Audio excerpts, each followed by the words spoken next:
She's great. She's going to nominate me at the convention. That's nice. Yes.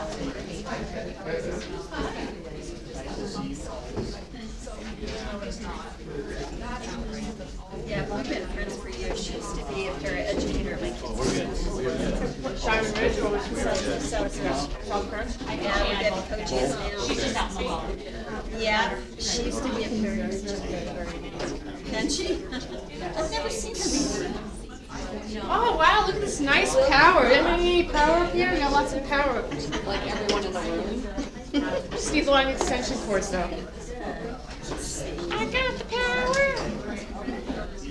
Well, she's made a difference for South Burns. Formidable. Has she done it before? More the merrier. This is actually an offensive line. Oh, yeah! So you've got 7, right? You can have 4 in the backfield. So, you know, if you want, I can put a chair back here and you can name your order. We don't want to. Yeah. Sheila Lorenz is a friend of mine and she was really aggressive in schools. She said, what am I supposed to do? As a 6th grade teacher, she got 4% promotion. She's been there forever. And then they're like, oh, you can turn around. It's like, oh, you can do it. She like fired everyone. And that's what she did. Joel Wright is joined. Yeah, I was in Westlake. I just heard Joel. And that's what I just heard Joel. Hi, Joel. Hey, We're going to give Mark a second to get himself situated. Spencer texted me and said he's going to be late. That's what he got to help his teachers and he's going to be young teachers to get it out. Yeah. He's doing awesome. Where's Mark? He was just here. He wandered away. I got to leave at 10 to go to the long lesson for the tour. Okay. And this one is mine as well. Okay. The gay one? Yep. That's Karen Main's. Okay, yes, the she was one telling me I about was that. Karen Main. Yes. So it'll need to be done while I'm here. Okay. Whenever that is. You got it. I guess you could do it without me. So we're waiting for one more person. Oh, we could No, start we because have Joel's on Joel. the phone. Okay. I feel like I should say something. Go ahead. It's 9:02. We're gonna call this meeting to order. We have the Utah County Academy of Science expansion request, time certain at 9 o'clock. We're 2 minutes late, so please come up to the table. Is that okay? Yes, Chair. And so whoever you think may speak, please try to occupy the seats at the table so that you can speak into the microphone. If there's a response to a question or things like that, who you think will, if I want Jennifer in one of them, that's okay. There's a lot of us. I know, yeah, 7 is an offensive line. Yes. We won't make you play football. Well, we are from Utah County. BYU team is. You guys can take us, so don't worry.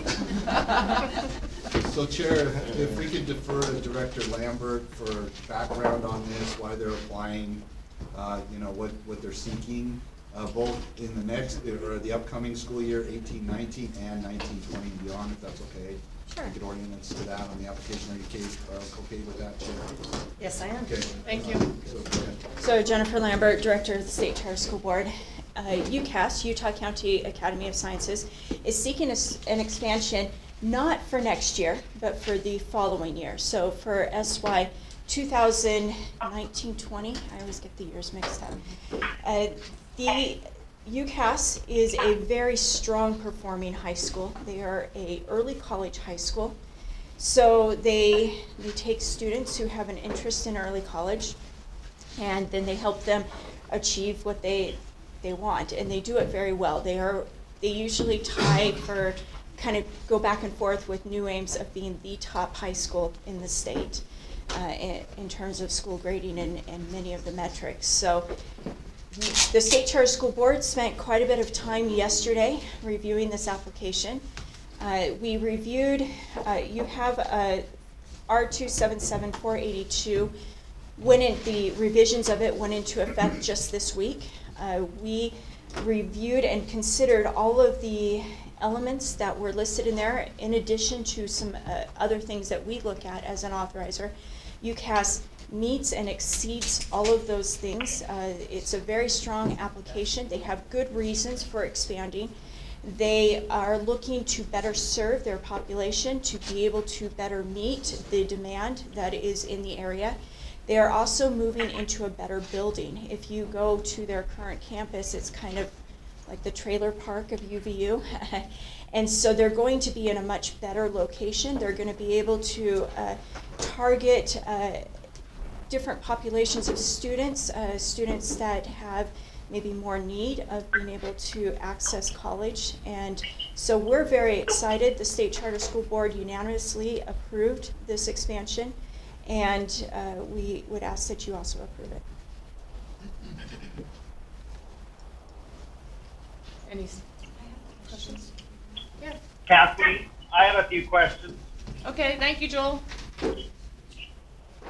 Jennifer, is this something that we can do within the current budget? I mean, is there enough slack? Is there enough additional students that we can do it? That is a very good question. So the current budget really isn't a factor because they are not, there's been a misunderstanding that they are somehow expanding for next year. They are not looking to expand next year. They're going to be within their current allotted seats of 500 next year. They will start the expansion the following year, and then they will have a growth plan for, I believe, the next 2 or 3 years after that. So there isn't, they've had their projections. They know what their projections are going to be, that, you know, they're right now projected on 400. They're going to be receiving that until the true up. If they, I believe you guys are already up to your 500. When the true up happens, they will have the 500. That happens just typically. There's nothing out of the ordinary for that. And then the following year is when the expansion will take place.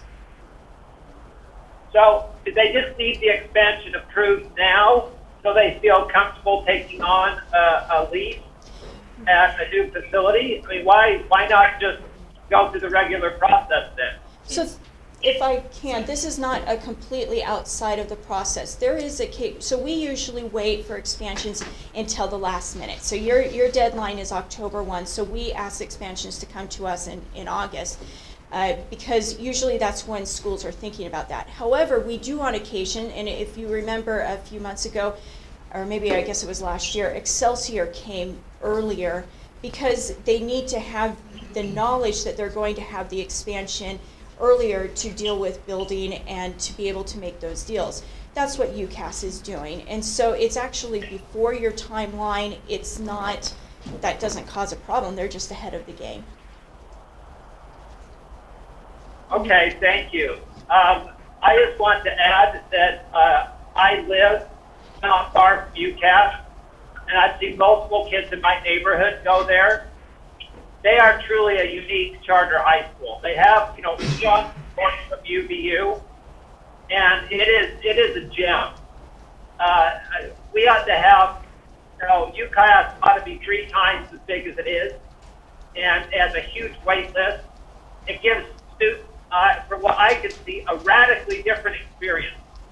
Most of the high schools in my area have over 2,000 kids in grades 10 through 12, and are, you know, heavily focused on extracurricular activities, sports, and other things.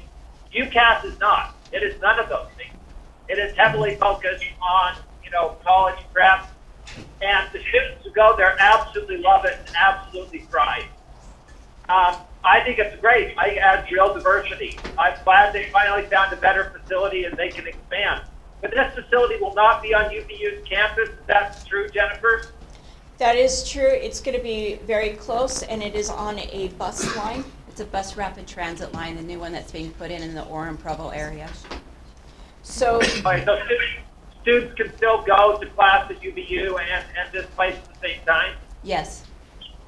Okay, Joel, good. we're going to let Linda Hanson have some question, take some time to ask a question now, okay? Sorry, thanks. No problem. No, that's okay. I'm just waiting my turn. Tell me about your special education population. Sure, I'd be happy to. We have, when you look at our records, we have a low special ed population right now. We have 1% of our students that have an IEP. However, we have 30 of our students that are on a 504, or 7.5% of our students that are on a 504. So together, we have an 8.5% population of students with disabilities.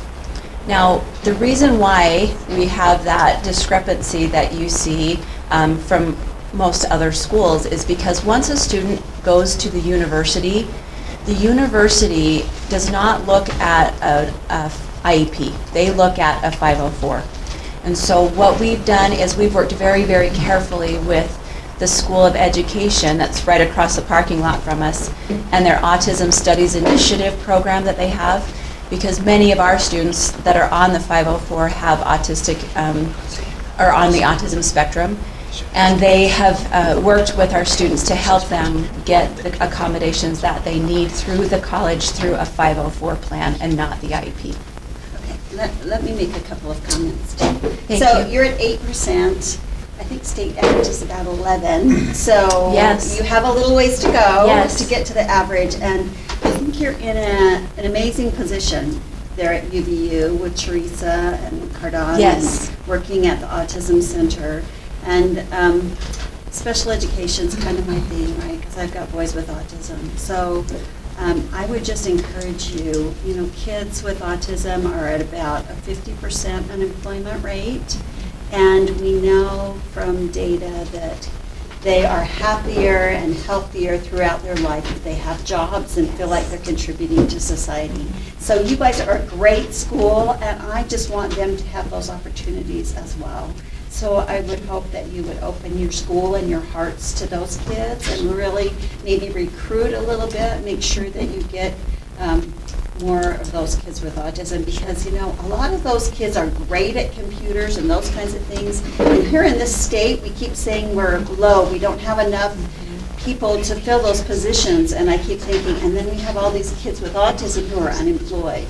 And so I think you're in a great, unique place to maybe work in that gap. Talk to John Pierpont, who works a lot with the autism community too in workforce services, and really make some gains there. So Thank you. Yes, we've worked really so carefully with the Dean, Parker Foston as well, and Teresa Carton. They've come over and done professional development with our teachers, and we've gone over and worked with them as well. One of the great things that I love about their new autism initiative is they just opened a brand new building, the Melinda B. Nilsson building for autism studies. And Parker and I have been working on some longitudinal studies so that we're looking at preschool through grade 21 for these students, so that we can have some data that connects these students from the very beginning of their experience in preschool through their college development. So wonderful. Thank you. We've also written a grant recently to include a work-based learning coordination program and do some student internship placements. And so we think that'll be critical in helping those kids reach out and get that employment connection that they need to further their life. Wonderful, thank you. I'd like to say that I'm really excited that you're on a public transportation line. Yes. I think that part of the challenge with charter schools is that it's not always easy for everybody to get there. Right. So it creates a situation where some of our economically disadvantaged students can't participate. So that really makes me excited. I've looked at your scores, and I'm also looking at how your enrollment by ethnicity and subgroup percentages kind of falls in line with the rest of the communities around with you. So I think that's a fantastic opportunity. Before we take a motion, I'd like to know if there's anybody in the public that would like to comment. Could one of you allow the superintendent to sit there? Just one, I think that's all that's coming up. Just so-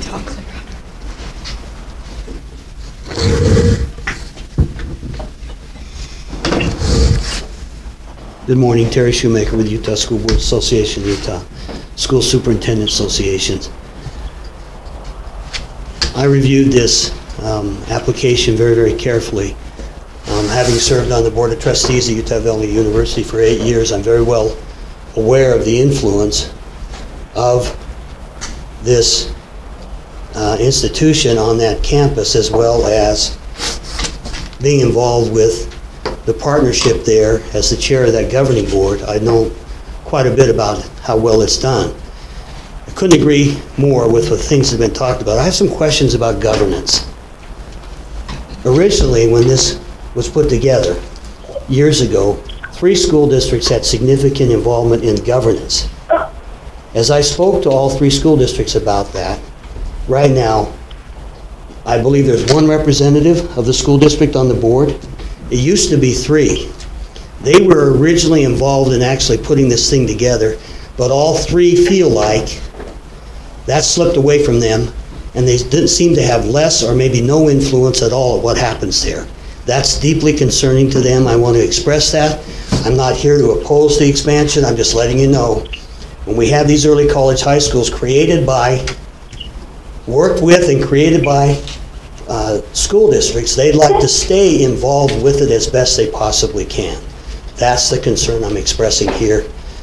This school's been existing for how long? Quite a long time. 13 years. Yeah, Yes, sir. 13 years. So the evolution of that, I'm sure there's quite a variety of things that have occurred over time.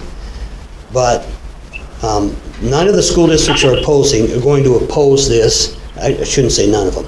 One of them is going to oppose it, but not nearly as strongly maybe as the other. All 3 of them have concerns about how governance has altered over time. That's my Chair, comment. could you tell us which 3 they are? Provo, Alpine, and Nebo. Thank you. I do appreciate our partners. They are wonderful to work with. Just for your information, 3 years ago, we had 1 member of each of the local school districts on our board, and we had since the beginning of the inception of the school. However, the 3 school districts made a proposal to our board that because we were doing well, that if they would just allow 1 school district to be the representative and then rotate seats every 2 years. And so for the past 3 years, we have done that. And that was approved by our board and was presented through a school district representative. We have had a school district representative on our board the entire time, and we appreciate them, and I make often visits to go see the superintendents and have let them know about this expansion. Can I just add, I really applaud UCAS that they really do try to reach out and try to make sure that they have good working relationships with the district. And I don't ever have gotten the sense from UCAS that they feel that they're just trying to do this alone, that they're part of a full public education program, and that I think that they've done a good job of trying to reach out to districts and trying to bring them in, because all of these kids are all of our kids. It's public education, and I really get the sense from UCAS, and as their authorizer, we very much appreciate that. Sure. So, hearing what Terry had to say, would you be willing to reconsider? Because it sounds like the school districts have maybe rethought and would rather have the 3 seats than just 1. Absolutely. So I wonder if you'd be willing to go back and reconsider and talk to them and see if you could go back to having 3 of them if that's what they would prefer. Absolutely. One of those seats, though, went to a community member, and I think one of the secrets of UCAS success is the stability of the board. And so an additional member was, or not an additional member, but a member was added in from business and industry. That person has been a person from I Am Flash in the past, and now it's US Synthetics, which is a company which is very close by in geographically to UCAS campus. It's been a critical component, I think, to have that business perspective added. So while the district influence may have diminished some, there's been that additional component of business, which has really added a great opportunity for us, especially in terms of employment of youth, to be able to be thinking that way of what's the next step for our students. And so. And we have a 7-member board right now, adding the 2 other districts back again, and Serene Bean is here representing our board. I don't see that as a problem as we take it to the board to ask again if they would like to consider having them back on our board. I would love that, and 2 more seats is not a problem. Thank you very much. So I'd like to say that as a public school teacher and a board member and a person who sees how great charter schools can be, I'd like to see the partnership expanded. I would like to decrease the thought that it's charters versus neighborhoods, and I'd like to see that work together. In my mind, I thought that charter schools, that charter schools are supposed to be like the think tanks for all of our communities, so that we could create all these new experiences for our students so they could learn it differently. So I'm excited that that's happening. So thank you for the work that you do. Mark, do you have any comments? Well, yes, I appreciate the dialogue, and I think we're distracting a little bit from the actual process of their application and request. We're starting to get into their politics a little bit, but I don't have any questions. I thought it was packaged well. Of course, it's a great school, and you're dotting your I's and crossing your T's, and I appreciate your willingness to listen to Terry Shoemaker and some of these board comments, but I don't have any challenge at all with their expansion request. Appreciate him being out in full force. Thank you.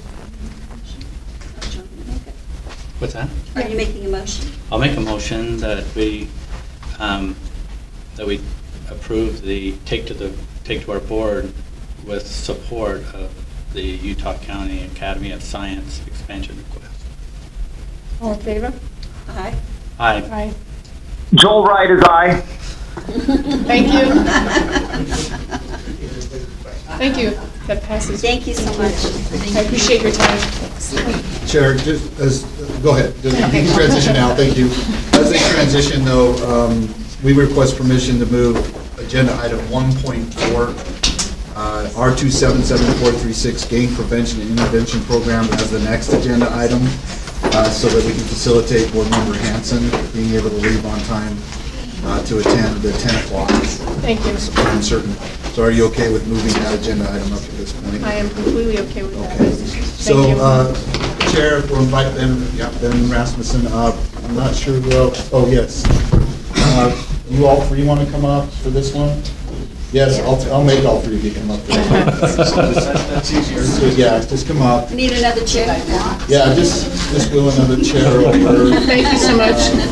Does anybody else need to come forward for gang prevention, other than maybe public comment or anything?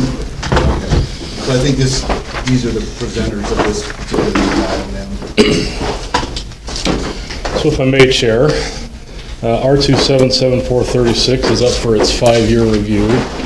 We've updated this rule to comply with the style manual. We've done a couple other things here in coordination with Board Member Hanson and also the sponsor of this funding. We've tried to strengthen and clarify the standards that are going to be used for approval of applications for gang prevention funds in this rule, and we've also taken out provisions, a provision that provided for part of the funding set aside for this to be used by the USBE, and we've received direction to find that funding elsewhere that they're working on. So those are the big changes we've made to the rule. Kim and Brian and Rebecca can answer questions you have about the substance of the rule if there are any. I spoke to the sponsor of the bill last night, and this sounds like an exciting opportunity. So thank you for your work on this. Any other questions or concerns? Wait, sorry. Go ahead, Linda Hanson. So we've had occurrences of gangs coming down into our elementary schools, and so I've been working with Senator Maine. She got this additional appropriation for $300,000 so that we could help fight some of those things that we are seeing occurring in our community. So I really appreciate her willingness to do this. She was, the appropriation didn't have attached to it that it needed to go to schools that had gang problems. So that's what really this rule is doing, is just clarifying so that we know it's going to schools that have a history of gang problems, and it's going to proven programs in those schools. So I appreciate you guys' work on that, and it'll be great. It's not a great thing, but it's good to have the support.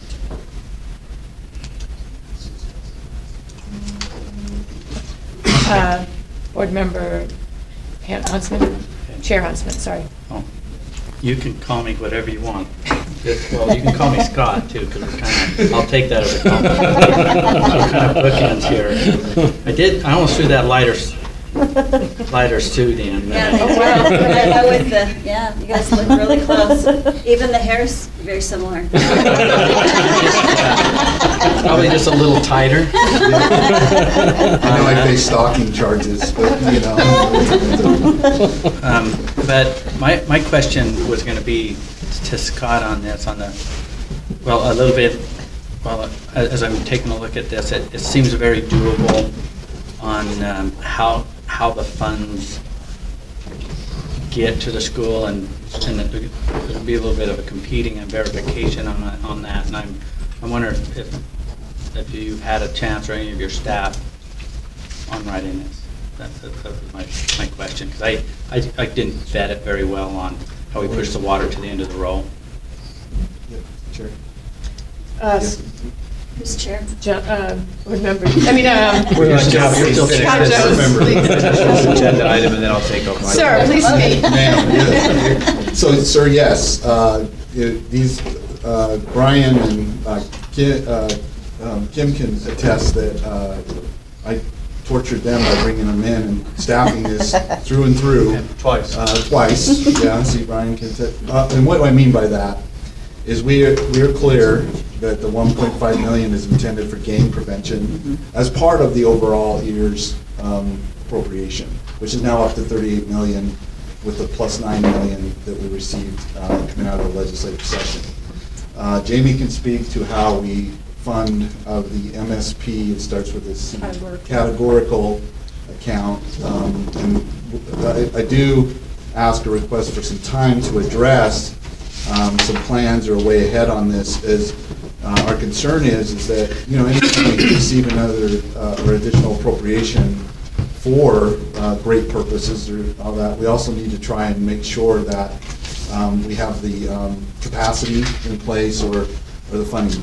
That 1.5 million will flow through to the LEAs. We're not taking any administrative percentage or function out of that those flow through dollars.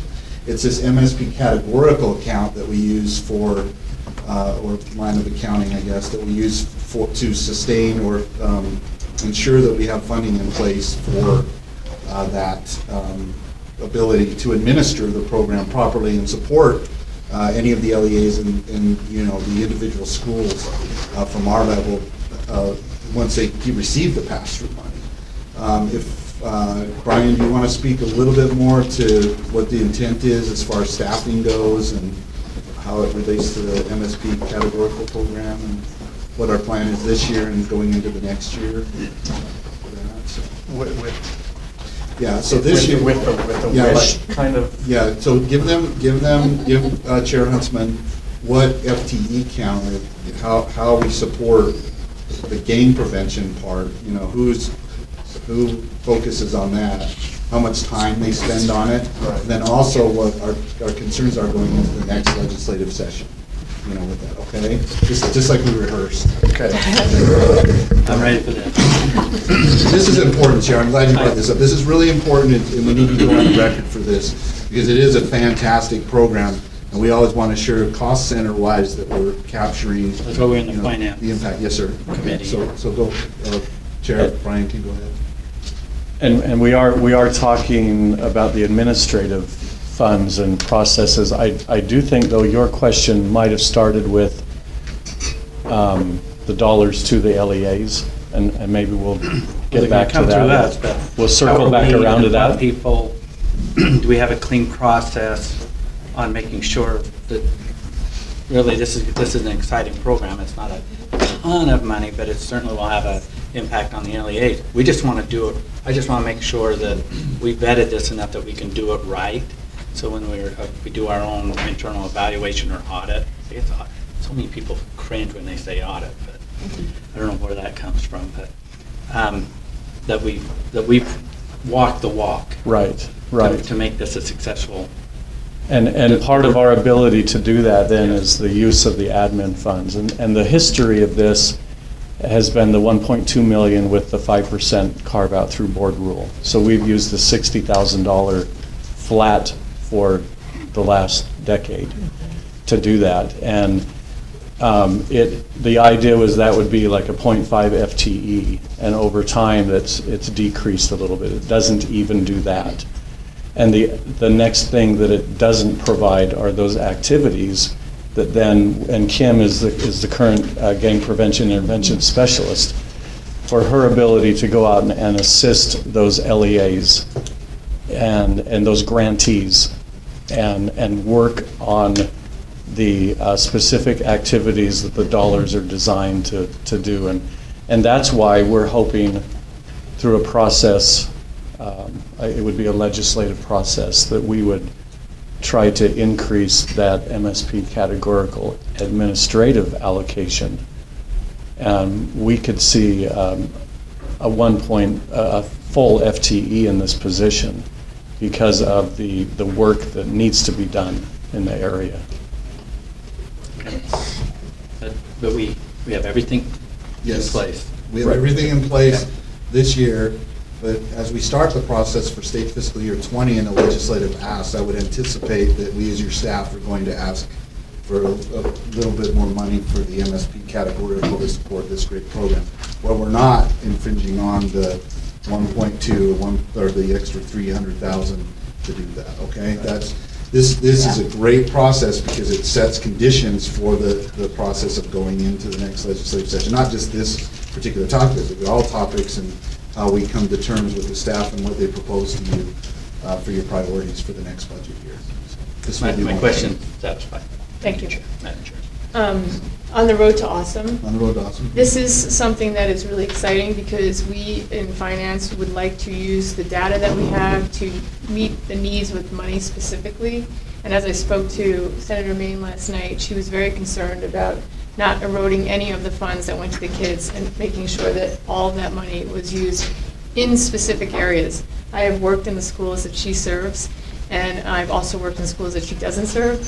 And some of the schools do not need as much intensive treatment and education and support as some of the schools in the areas that she represents. So I really appreciate all the hard work that's been done here to make the money go where it needs to go.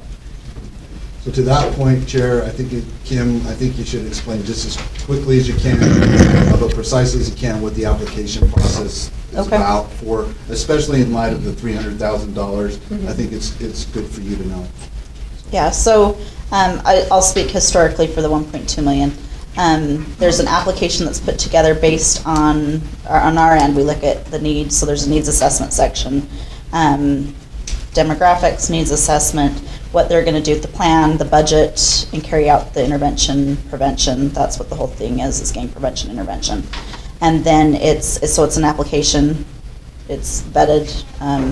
People apply for it, and they have to show that needs assessment is really where they have to show. I know I've heard people say, well, anybody can write a grant and get the funding, but I don't know if that's true because the needs assessment is where you really need to show the need for that.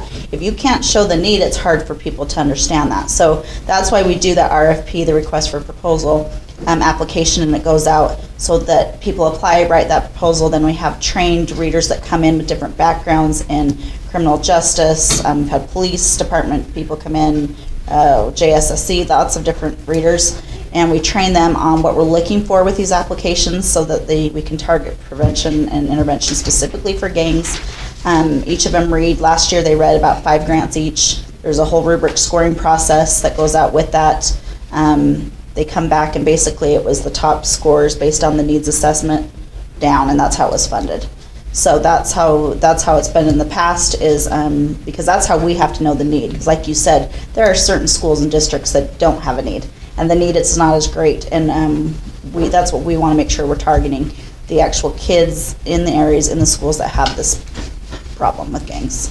Thank you. I would like to invite public comment on this topic. Is there anybody in the public that would like to speak to this? Great.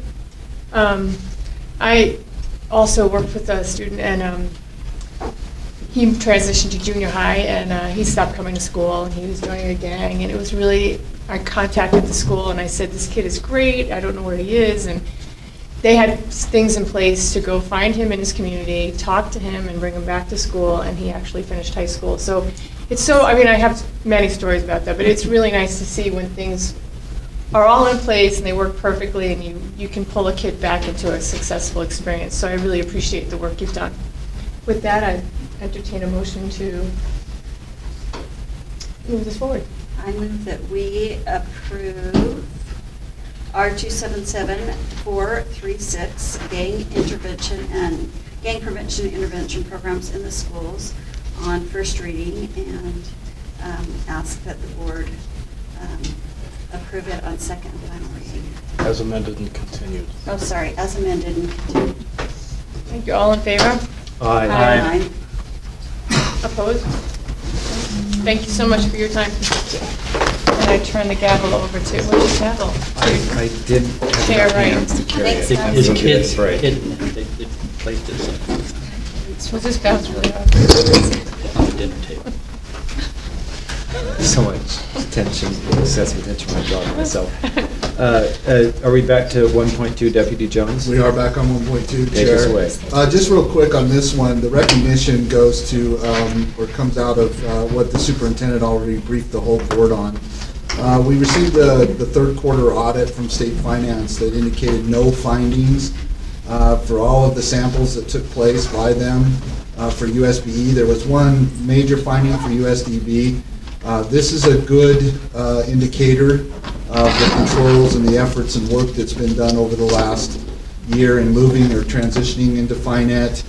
Now, that's not to say that next quarter we won't have some findings or all of that too, but what we have seen and what we can display to the public and or to board members is a significant decline in findings over the last year, quarter to quarter.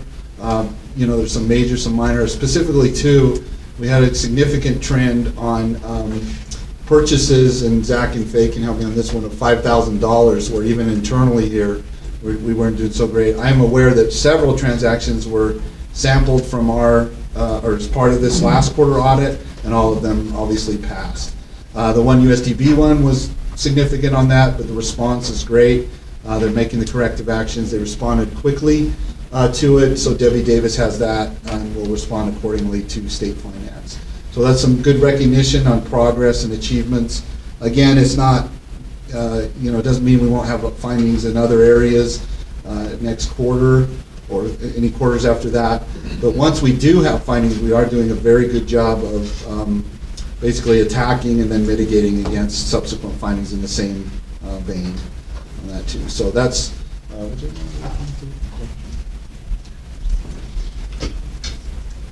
okay. Yeah. Deputy. So Zach, and could we come up for one more recognition, or? Yeah, while they come up, Deputy Jones, Come on up. some of us have been here for 3 years and seen a huge sea change over the last 3 years. I want you to be blunt. Why have we changed? Why are we doing so much better? Two reasons. We significantly increased our manpower. If you recall, when we came in here, it was clear to me that we needed to have a reconciliation ability. The volume of transactions your staff processes was just huge. And so what was happening was, for lack of a better term, a tendency to basically robo-sign or just, you know, get payments done and transactions done. So we brought in the, you know, for lack of a better term, the managerial accountants. Sue Mack is decisively engaged in reconciliation of particular payments and all that. So the biggest difference is we're catching things on the front end rather than on the back end. And that's a result mainly of the catalyst that occurred with USOR, where they went $6 million into the hole. Also, the base system was, you know, I'm not going to criticize the base system, but it was easy to be manipulated by accountants, or controls could be overridden and things like that. You know, anyone in the room could probably say, well, you know, come up and say, well, there was ways to work against that too. I believe the transition to FiNet was actually a good one. We'll have to see. This is our first year in it. So, you know, manpower and systems, I think, is the two biggest reasons why we're doing much better than we were doing compared to a year ago or 2 years ago or 3 years ago from audit standards or purposes. And then, you know, we have asked internal accounting to, or I'm sorry, internal audit to do an audit on us, to look at our year-end closure procedures, because we're into the finance system, to learn and grow from that too.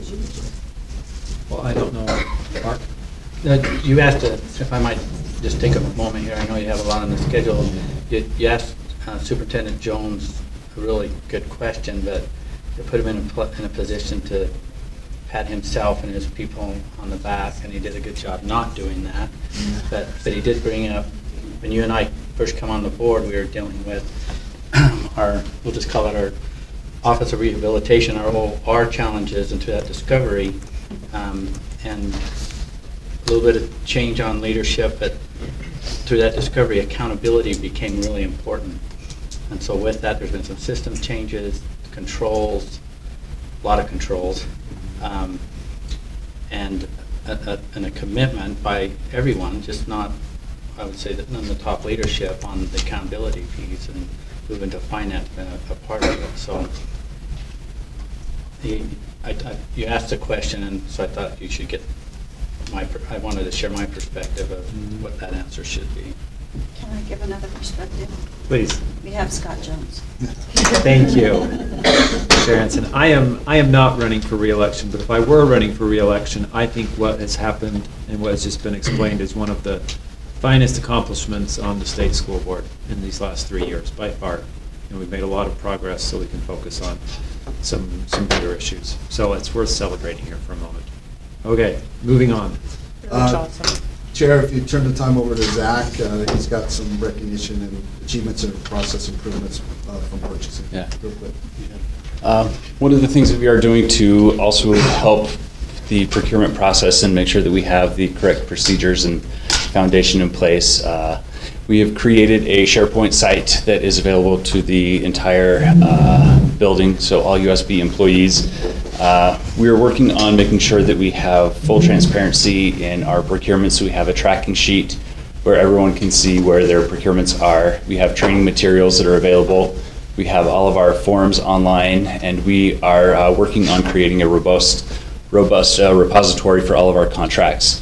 So we're aware of what our obligations are, when those deadlines are, and so that we can help prepare and get ahead of any kind of procurements as they arise. We also have our training and upcoming events and procurements. We have references to the procurement code, our board rules, R33, our policies that we have got in place this year, and links to other resources. So everyone on the board is prepared to participate in the procurement process the right way and in compliance with the code and rule. So. Fantastic. Thank you. Chair, so Jack, if you could go up to the tracker. As you all know, the legislative audit that recently occurred pointed out a lot to implementation. And what we did is we looked at some root causes of the delays in implementation coming out of legislative session, especially where a bill or an activity or action or process requires a procurement. Now with this tracker, we can actually see where we are at in the procurement process. So we're mitigating against the risk of, say, a particular contract or procurement falling through the cracks, so to speak, or where, you know, say assessment needs a particular procurement to occur because they have to train or help train LEAs at a particular point in order to implement that process or program by a certain date.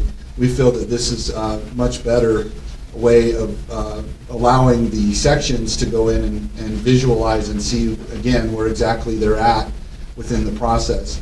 We have asked the sections, though, to try to identify for us timelines where, you know, I don't necessarily know that unless the contract's in place by August 1st, it puts training at peril or things like that. So we asked, when this was presented to your staff, we asked them to come back to us and continually monitor this to where they can see and to communicate with us up through the chain of command. Hey, you know, I'm really concerned that if this contract isn't in place by this date, it'll have second and third level effects on the LEAs.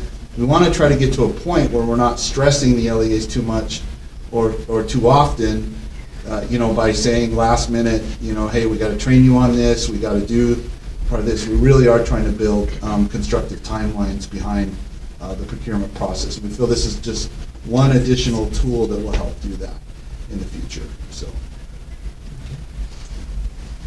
subject to any other questions or concerns, that concludes 1.2, sir. Okay. I'd like to say, I'm looking at it right now, and it's really nice to have this point where I can click on different sites and see what's going on. One of the biggest things that people asked me when I was running for office was the lack of transparency. And I know there is no lack of transparency, it just seems really hard to find it. So when we can make the path a little easier for our public and our board members, it makes everything run smoother. And so I really appreciate this. It's a great tool. Thank you so much. It's really neat. Thank you. Okay, thanks. Thank you. Yes. USB staff respectfully request that we don't go to 1.3 at this point, that we move agenda item 1.5 up the section reviewed by information technology, and the agenda item 1.3, fiscal year 19 base budget review and recommendations, get moved to the end right before data and information requests. The reason for this request is because a lot of the presentations you're going to see will tie into that end state of presenting the budgets to you. We feel it's more productive if you allow us to move 1.3 to the end of the agenda and go ahead with 1.5 at this point. Okay. Okay. So with 1.5, Jared, where is he? There he is. Come on up. You can do that too. Do you want anybody else up here with you?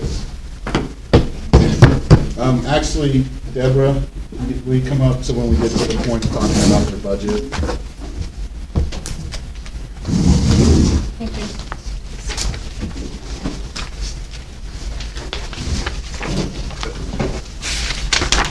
Hey, Jared. Yeah. You're going to drive. You want me to? Can you? What's the stuff here you're handing me? What's that? What's the stuff here you're handing me? I know, I'm sorry. I knew your backs were to the TV, so. I know, coming from the IT, right? Hey, Jared, tell us. Jared Felt, your IT director for USBE. So we put together 6 slides. We kind of kept the presentation short, but the first slide is our mission statement. When I first started, I noticed 3 things, 3 primary things. One was the lack of communication with our stakeholders. We didn't communicate very well with those people that we worked with. We had little to no policies and procedures in place, and we're still working on that. And we didn't follow industry best practices. So what we did was we met with our staff and we put together a mission statement that kind of outlines those 3 areas and where we want to go. I'm not going to read it to you, but basically the points are first-rate customer and department communication, IT policies and procedures, and implementation of best practices. So now to the next slide, where are we at now? Back in the old days, USBE IT department was tasked with... When did you make this information statement? About 2 months ago. Okay. So where are we now? Back in the old days, USBE IT department was tasked with making sure that our phones worked, our computers worked, we could connect to the Wi-Fi, you had email access. And as time has gone on, we've been required to provide more solutions. Maybe first it was an access database, and then we wanted to capture teacher credentials, and so we created Cactus. But as you can see by the image there, it's caused a lot of problems. We haven't really, a lot of this has been unmanaged. We haven't followed a enterprise architecture model. And so this causes flexibility issues. A lot of the systems are dependent on each other, so there's a lot of interdependencies that make it complicated to fix issues when they arise because they're tied to several other systems, and then if you try and redo a system, it breaks several others. So then, as you found out yesterday, it creates a lot of security shortfalls. So Scott, if you could go to the next slide. So where are we going?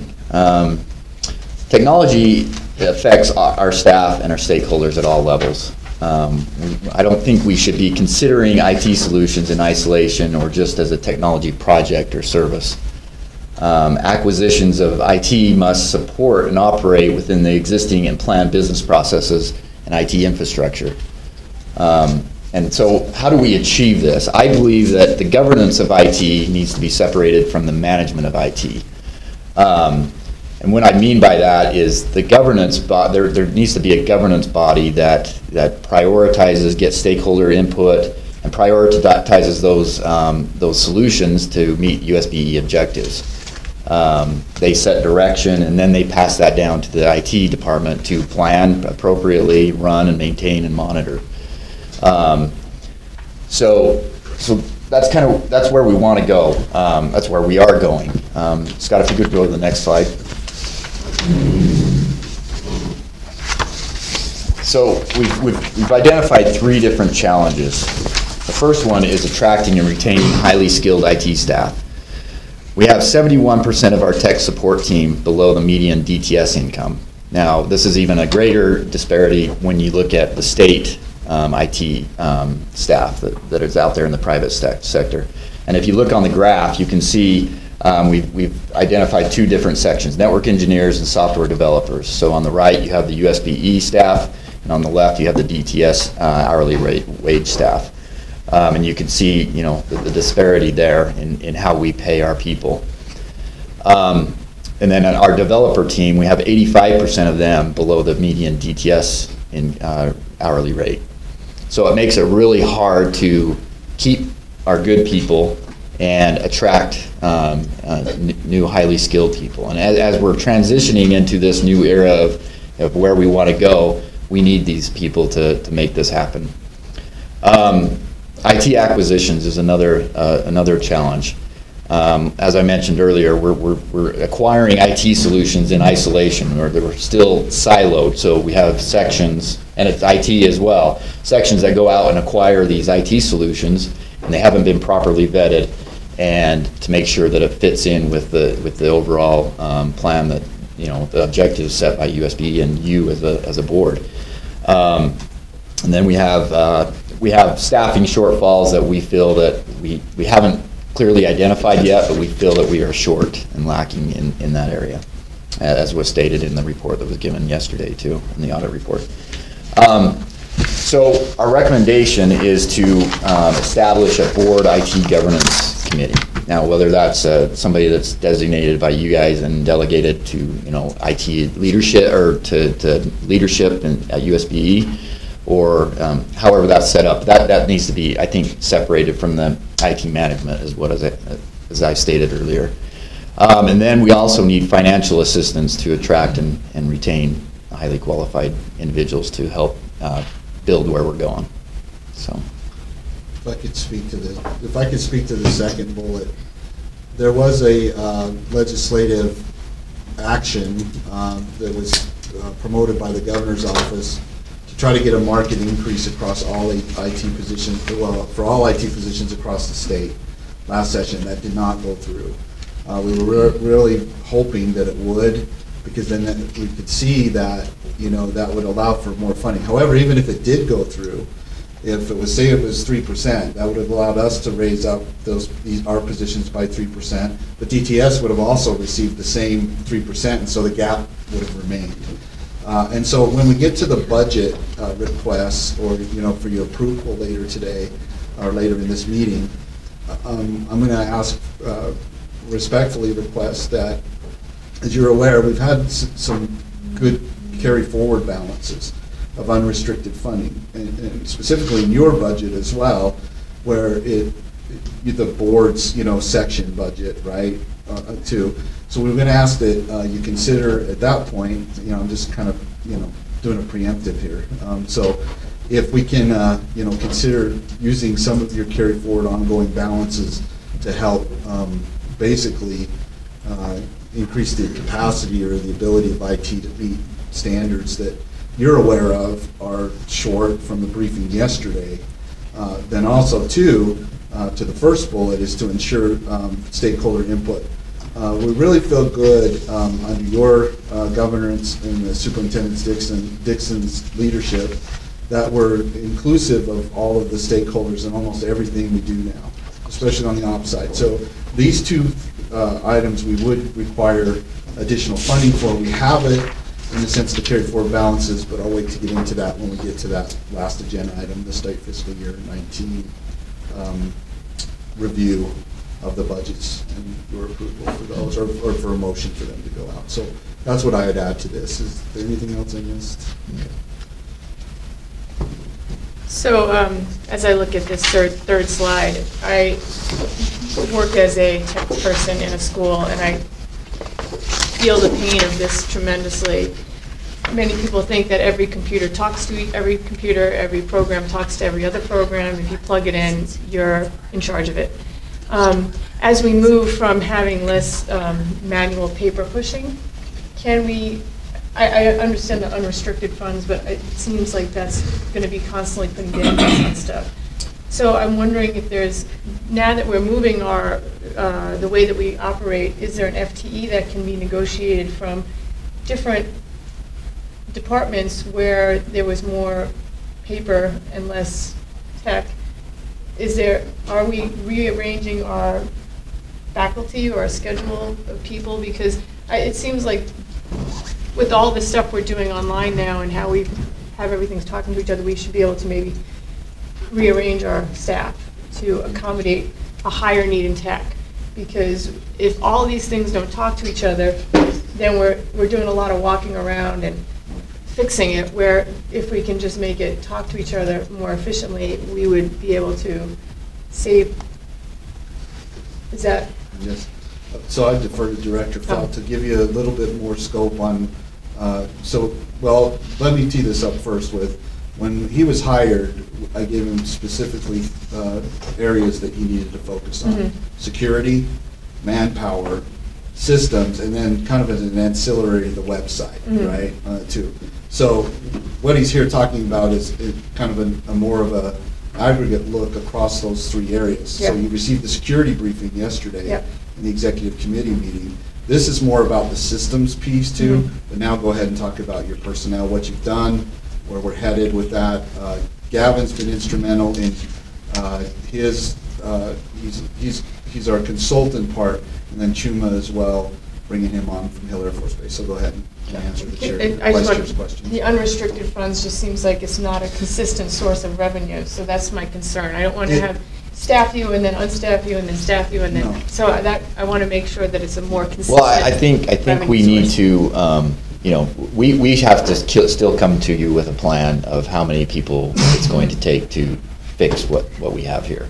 And when we do that, that may include, we could possibly use some of that IT staff. That I know there's some IT staff in some of the other departments or sections, but then we also may need to go to the legislature and get more funding for FTEs, or however, you know, that process works. And so, but right now I can't tell you for sure we need this many more bodies. Mm-hmm. I just know that right now we're underpaying our current staff, and we're struggling to keep our current FTEs employed. Mm-hmm. So. Jerry, can I have the number, sir? Yeah. So, Chair, would you invite Gavin up to the table, please?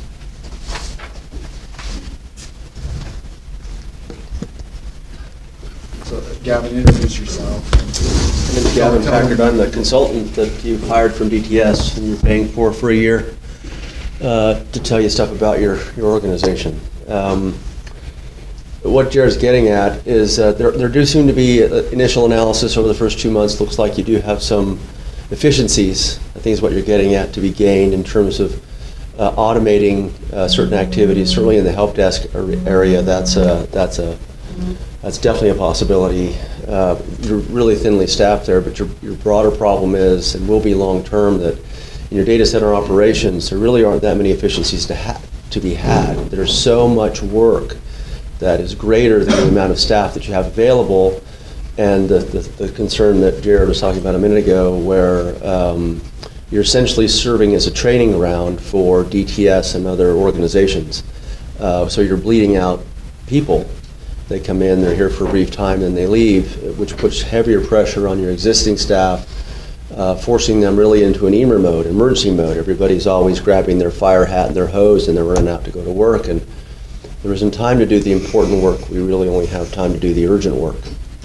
So the long-term prospect for that doesn't serve well to find efficiencies. There just isn't the time to go look. So everybody's fully committed. Everybody's got their heads down, grinding away. You know, Chima grabs his his hat and his hose every day when he comes in, and it's a big challenge. But there really aren't personnel available to flex from one area where they're currently being used to staff up in another area. That's already evident. Longer term, you're going to need more people in the data center operations to figure out how to staff that better, more fully, and then to meet some sort of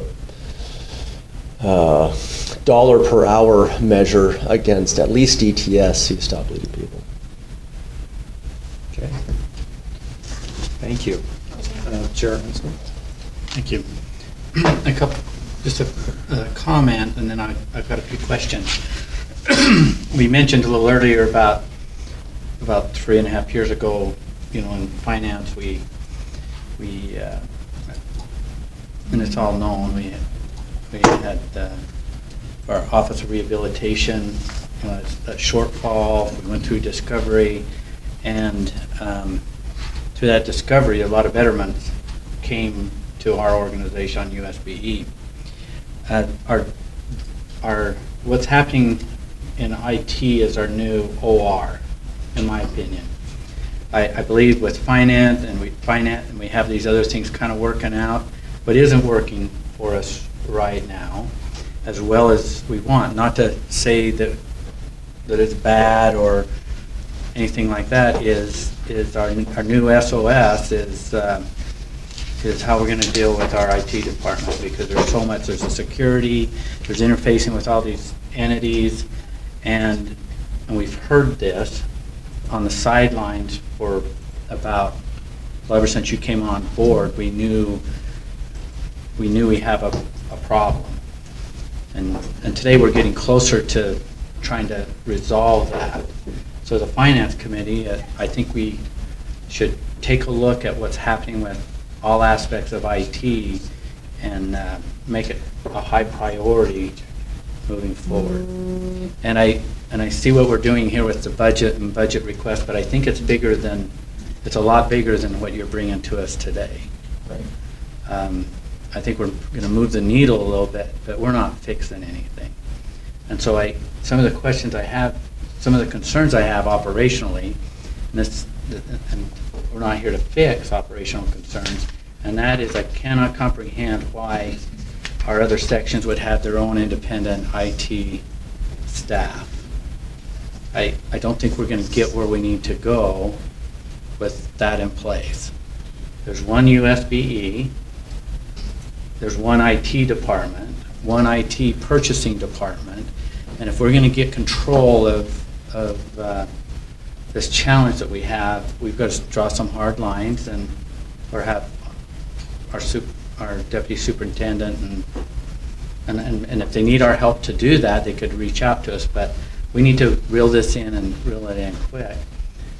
So that's a big concern I have. And then we have a tendency, there's outside entities are requiring it, but we as a board have this quest for data. We're data mongers. We can't get enough of it. And moving forward, I would ask that we have kind of the data police and say, hey, what you're asking for is not required by anybody, and there's a cost associated with it. And so what are you going to give up, State Board of Education, to take care of this data mongering that we may have an appetite for? My other concern, not quite, but this is a question as I've gone through here. There's this evolution that's happening in the world with IT, and the way we're kind of running is kind of behind the curveball. With we're going to hire people, we're going to train them, they're going to go out the door. I'm wondering at what point that you come to us with the solutions of vendor and vendor relationships. Now we have a consultant here. In a lot of cases, those consultants don't turn over. when you get the right consultants on the bus, and they seem to be a big solution. The turnover that happens, I mean, there's a lot of IT support where, oh, I got to plug the computer in, I got to take it out of the box, I got to get this, or I got a phone issue, I got an access issue. The revolving door IT people definitely can walk in, and they really don't require a lot of assistance if there's a checklist of protocols to go through this. So I know we're in survival mode, crisis mode, that I would like to know, you know, we have to survive now, but I'd like to see the bigger picture. We're a while ago when we were dealing with some challenges we had 3.5 years ago, or 3 years ago, we had Scott say, this is what I have to move forward, and it's taken a few years to get there. I think we need to draw that same hard line now on IT. It used to be that small little support service, but it isn't anymore, with security and everything else that's associated with it. So I'm asking, I'm kind of putting that out there, Chair, that we maybe reprioritize some of our things on our agenda, but I'm asking for a bigger plan than what's here on how we get where we need to be, and what is it really going to cost. So I'm seeking that. I've said too much, but let me go back to my one question. On your budgeting and everything else, do you have factored in here your use of consultants? Or is that just your... This is just our current FTE count. Period. Yeah. It would be nice to know dollar-wise, either pie chart or whatever, where we're going to use on consultants, what we're using here, and... Okay. We can get that for you. Devin, did you have something to add? I did. I just wanted to follow up, Chairman Hudson, on the comment. What you're really getting at is, and Jared and Mr. Jones have alluded to it in the presentation we were just looking at. IT needs to be a core competency. It's in Jared's slide deck. IT must be a core competency for the State Board of Education. And it's been a sectional competency. What you're getting at is the non-enterprise nature of the way historically we've approached IT development. I need something, so I'll go off and source something. Whether or not it's supported by IT long term, that's kind of up in the air about how that'll come back in. But so over time, IT's become something that we go around organizationally rather than something that's necessarily involved from the very beginning. So that enterprise level, that IT competency versus a department, every single thing that you're doing today in this meeting is based on IT. Right, all the stuff flying around in the air and the stuff you're typing on, everything has an IT basis. And that sort of engagement, a broader plan to examine how we force our organization, our IT organization, to support all of what you're trying to do at the same time, rather than the single-shot musket rifle thing we've been doing lately. Right, that's a big fix, and you're right. We'll need a budget for that. I need an implementation plan. Mm-hmm. Oh, Chair. I think we need an implementation plan too, so we can start that. And I know money's not going to fix it. It takes a very comprehensive plan, a change in the culture that's in this building, and a few other things, and it's all doable. The rest of the world's dealing with it. It's our new big lift. And so, gentlemen, correct me if I'm wrong, but are those not my orders to you? Is it you are to do exactly what he's telling and do it in the near term? I'm not telling, I'm asking. I know. You ask, I tell. So, okay. I mean, you know, yes. We're on target. We just wanted to make sure you had yesterday's briefing and this one, so that if anything, it demonstrates our sense of urgency. You know, to get to what right looks like with that comprehensive plan. I'd just like to endorse what Chair Huntsman said. I would like to see a plan to how we get there, how much money it would cost, how to use outside consultants or inside people. I think we'll never be able to compete at the highest level with salary. Maybe we can offer something else. I don't know. There's the established board IT governance committee. Did I miss, is that another committee for board members to attend outside of regular meetings? You know, sir, that's a great question. What we're finding is that there's a lot of different committees internally. I'm just talking about internal staff, and maybe for lack of a better term, we call them our own committees. You know, data governance, those two, meetings are occurring internally, and as a result, there's sometimes either redundancy, there's communication, you know, things like that. So what we're proposing is really an upper level, like deputy, possibly superintendent attended steering committee to steer the entire enterprise into one, not necessarily just one pathway, but that we're all ensuring and understanding as a result of just one collective body, you know, hey, this is where we're headed for our systems.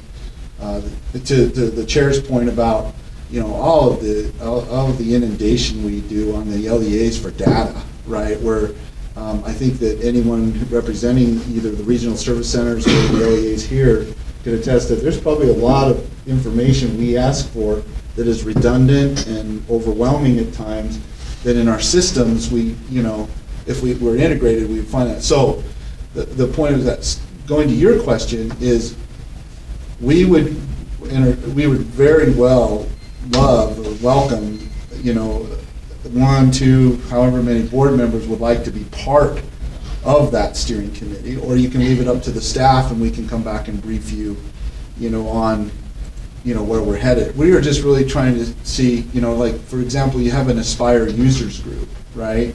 Which is great, but how are we communicating what's coming out of there so that Aaron's aware of it, I'm aware of it, Natalie and Jamie in the financial ops, or even SAS and all the others are aware of what is going on in there. What, you know, what are they asking for? And is what they're asking for redundant with something else that's occurring in another section of it? That's what we're getting at with that first bullet. So I would just kind of kick it back to you, sir, and say, if you feel that the board members should participate in this, that would be great. Otherwise, you know, I would ask that you entertain us having it, you know, at the higher level with, in the military they call it a general officer steering committee, you know, where all the divisions are led, right? So if you have the deputies and the superintendent, we get briefings by Jared, we get briefings by Aaron, you know, for both IT and data, and then we steer everybody in a more combined and efficient fashion, we feel. So that's what that first bullet is. Long answer. Vice Chair, we've got to move on. I think we're going to ask them to come back with financial assistance and how to do this. Establishing a board IT governance committee, how about we defer that to our leadership if they want to talk more with staff and come and propose something. But we, as for the discussion yesterday, we might already have reached our max. And so maybe Chair Huntsman, we could be open to this if you want to cut some other board committees. Maybe you're going to put a cap on it, and we have to cut one to add one. Well, I'd like to say that I agree with what Chair Huntsman says, but I also think that since I've been here for a year, I think that we are really in dire straits. And every time we talk about something, I kind of sneak in an IT part of it because I do see the problem. And we are trying to fix the bus as the bus is driving down the highway. Well, I don't really see us looking at a long-term piecemeal. I'd like to see us really aggressively go after this and put as many resources as we can into it, because to keep this battered bus driving down the highway is not a help for anyone. For us to take the bus off the track, fix it, put it back, put the wheels back on, and then send it down, that seems like a better plan and a better way to get it done. And then I'd like us to look to a long-term solution where we can keep that bus driving efficiently. I think we are on the road to awesome. I think that we have neglected how much technology is used with everything. And in my own experiences in my job, I can see that there's lots of things that if we could really intensely work on them, we would be much better off in the long run. So I think that we have a long-term solution, but I think we should really aggressively use any kind of funds we can find and work on it aggressively for a shorter period of time and fix it, because just trying to fix it over the long term is going to cost us more, be less efficient, and not in our best interest. So if there is funding that we can find for the short term to aggressively attack this, I would much prefer that, because that would give us a better plan for the long term. So. Can I comment? Yeah, and I like where Board Member Reeby is, but that little bit of money that we're talking about, which isn't super significant, is not gonna fix. No. It's not gonna fix it. It's just gonna keep the wheels on the minibus. I like Yeah. your analogy that this organization can never really become one big bus. Mhm. It's a fleet of buses. Yeah. And they all have a fleet of vehicles. They're not even the same. You can say it's a bus. They're so unique in the different sections and the different operations.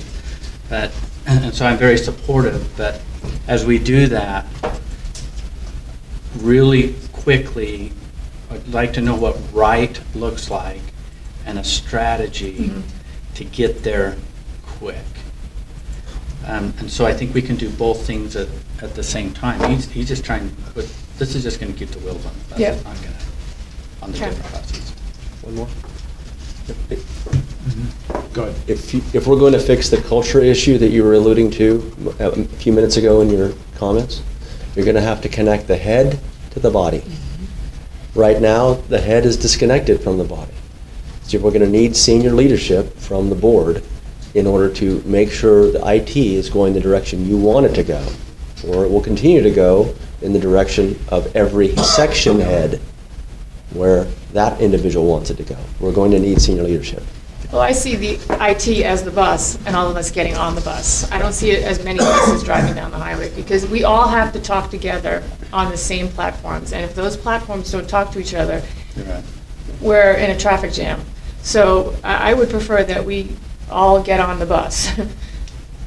Okay, good. As part of this, Last comment. Last comment, sir. As part of this agenda item, we can't be remiss in allowing the opportunity to ask any questions or concerns about their current budget. We have no concerns about their current budget. There's no concern for some potential overrides or budget controls, but that is part of this agenda item, is to, one, provide you a section review, call your attention to any concerns, which we've done, obviously, yesterday and today. Then we also provide for committee member review, a comparison of the budgets and actuals up to date. And you've asked if there's any concerns on that to bring those to you. But as far as the current budget audit goes, there are none, subject to your questions. Excellent. Okay, that concludes this agenda item. Anything else from you guys? Okay. Sharon? Yes. I'm completely massacring your agenda, I know that. Kathleen Britton, she's the director of CNP, and she has some informative information that we were going to do for 1.12, but my understanding she has to catch a flight soon, so could we go to 1.12 at this point, so Kathleen and Kim from her section can come up. Do you have anybody else? Kim. Yeah, both of you come up, please. So, sir, 1.12 is actually a follow-up for information that you requested. I don't know if you've had a chance to go in. I'll scroll down to 1.12 on the overheads here, or on the TV screens, and I'll pull up the different. Well, there's actually 4 different pieces of information in there, or backups that Kathleen provided. Kathleen, is there one particular one you want me to pull up? The first one is the answers to the questions that This one? Board Member Joel had asked. That's great. Okay, so sir, if you and the other community members want to just take a quick look at this, and then, again, I don't know if you've had much time to follow up on this, but we did want Kathleen to come and be able to answer any questions or concerns you have, and see if we've satisfied your information request, or we'll take further direction.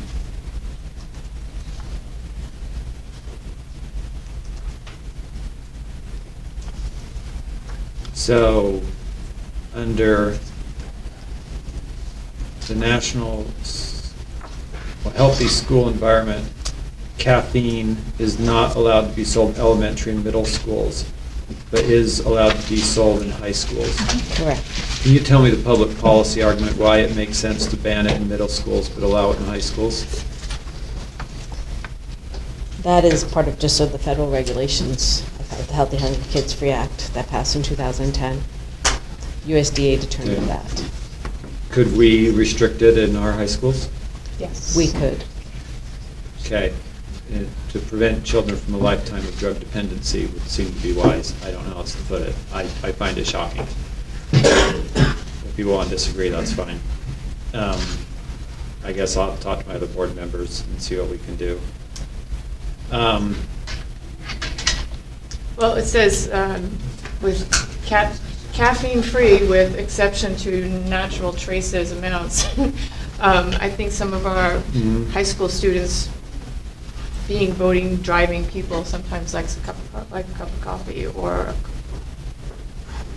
let's see, or tea, you know. So that's just my reaction to that statement. That's totally fine. We talked about maybe creating a carrot instead of just a stick, or some sort of like reward system that would hopefully be fairly simple. Maybe you already have the data, you know, to give schools like an A, B, C, D, or something, make it self-reporting. Give a little award to the top performing schools. So, because I feel like you guys are so, with the federal government, just so compliance oriented. And instead of being the celebration of food, how food can sustain the soul, the brain, and make you a better functioning person. I mean, you look at our healthcare costs, they're just exploding, you know, in this state to the point of crowding out funding for public education. You know, is there any thought on how to maybe do that, or any enthusiasm at your level to doing that, or any thoughts on doing that? I think you may have seen what Maryland did. Mm-hmm. Well, USDA had the Healthier U.S. School Challenge awards that they started over 10 years ago. And those are awards that USDA, when a school has gone above and beyond and applies for reseed, $500, $1,000, or $1,500. We since that was implemented, we've had 177 schools apply for and win the Bronze Award and 28 Silver Awards. We've had several more that could have applied, but they just didn't take the time to apply for it. They're doing wonderful things around the state that I don't think people realize. We've gone out. I agree. We don't realize. I mean, is our public relations department, you know, bragging about that like we brag about academics or sports or other things? I've been to several charters in schools this year, and I've seen wonderful things going on, and they don't brag. And I've encouraged them to get out there and promote themselves some more. We here at the agency have been trying to post that on the Facebook pages and on all of our ways that we promote outside our agency. It just seems to be the culture in school nutrition that they have a lot of pride, but they don't like to share it. So we are encouraging them. We have a training next week where a chef is coming in and teaching them how to promote their program and get more community input. Okay, because it just seems to me that the food industry, military industrial complex kind of controls this at the federal level and other things, and they have an agenda that I think is very different than what our parents and students have, you know, long term. And trying to break through that and celebrate some of these things, I think would be great. I mean, there is an attachment also in there that looks like this, that basically is the minimum compliance that schools have to follow. And like I've said, a lot of our schools and charters go above and beyond. And next week, like I specified, we have the chef coming in that will be teaching them more skills on how to promote and use more scratch cooking skills in their cafeterias. Okay. We're beating a dead horse. This is great. I'm going to review it more and get back. I appreciate this. We have limited time. Unless you have anything more to add on, this is great. I'd like to say that the school lunch program is exciting. I think it's done a great job of exposing some of our lower income kids to many fruits and vegetables. And granted, we have the vegetables A through Z, and that is the most popular day. The teachers all buy lunch. And I think that to Chair Wright's statement is we need to have an education process in place. And sometimes the school lunch, the only education you can get is really exposure. So it is exciting that sometimes the only vegetables our kids get are the fresh fruits and vegetables they're eating when they're at school lunch. And if they hadn't been exposed to them there, they possibly might never get a fresh fruit or vegetable. And that's a small percentage of our population, but that's also a bigger percentage of our population when we move into people that have lifetime illnesses of poor nutrition. So it is exciting that we are making some roads in to fixing some of these long-term problems. So thank you for all the work that you do. Thank you. Thank you. And I know times, I want to thank you too, and I also know you have the schools have the PTA, they have their local board, after them on what's on the menu, and there's a lot of pressure, but if there is something super fun or exciting and that you know of from the charter community and then your regular district, the LEA side, if you know of any of that and could send to us, that would be a treat.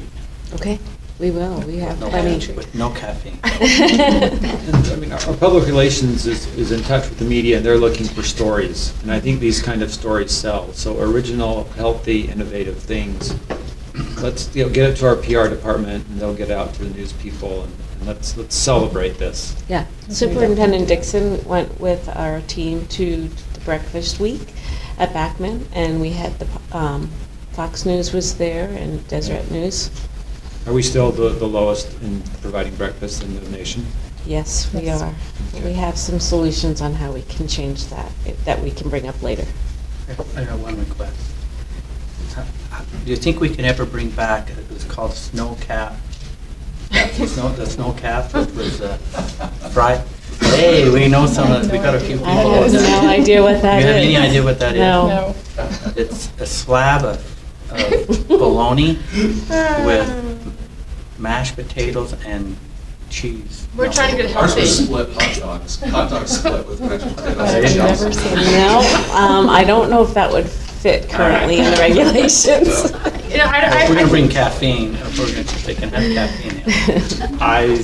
It's naturally occurring. Bologna's not naturally occurring. There you go. I just had to wake some of those guys up over there that were falling asleep.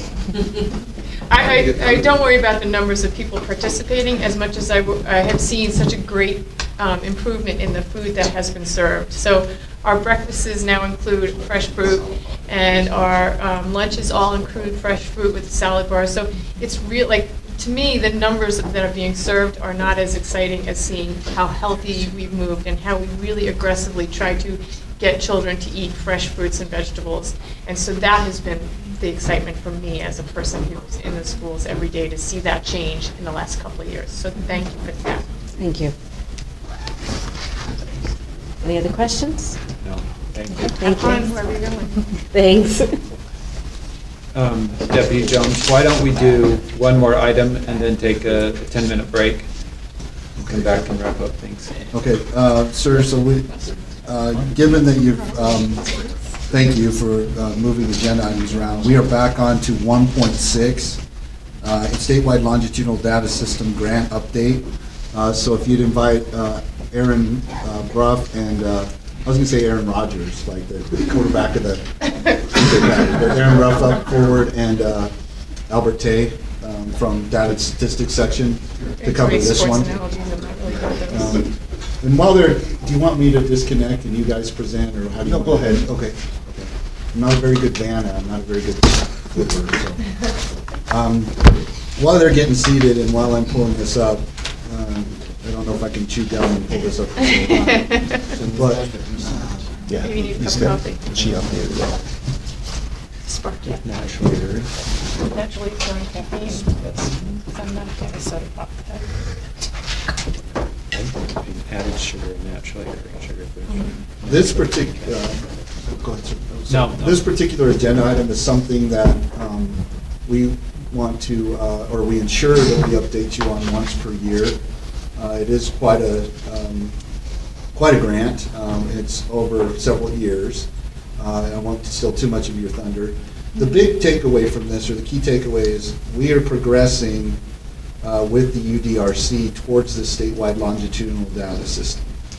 And you all need to know, I know there's been some visibility on the statewide longitudinal data system, but we really want to take as much opportunity as we possibly can with as many board members as we possibly can to ensure that you're kept as up to date as possible, not only in the grant itself from the financial perspective, but then also what it means to the statewide longitudinal data system, which is a legislative requirement. They established the Utah Data Research Center, which replaces the Utah Data Alliance.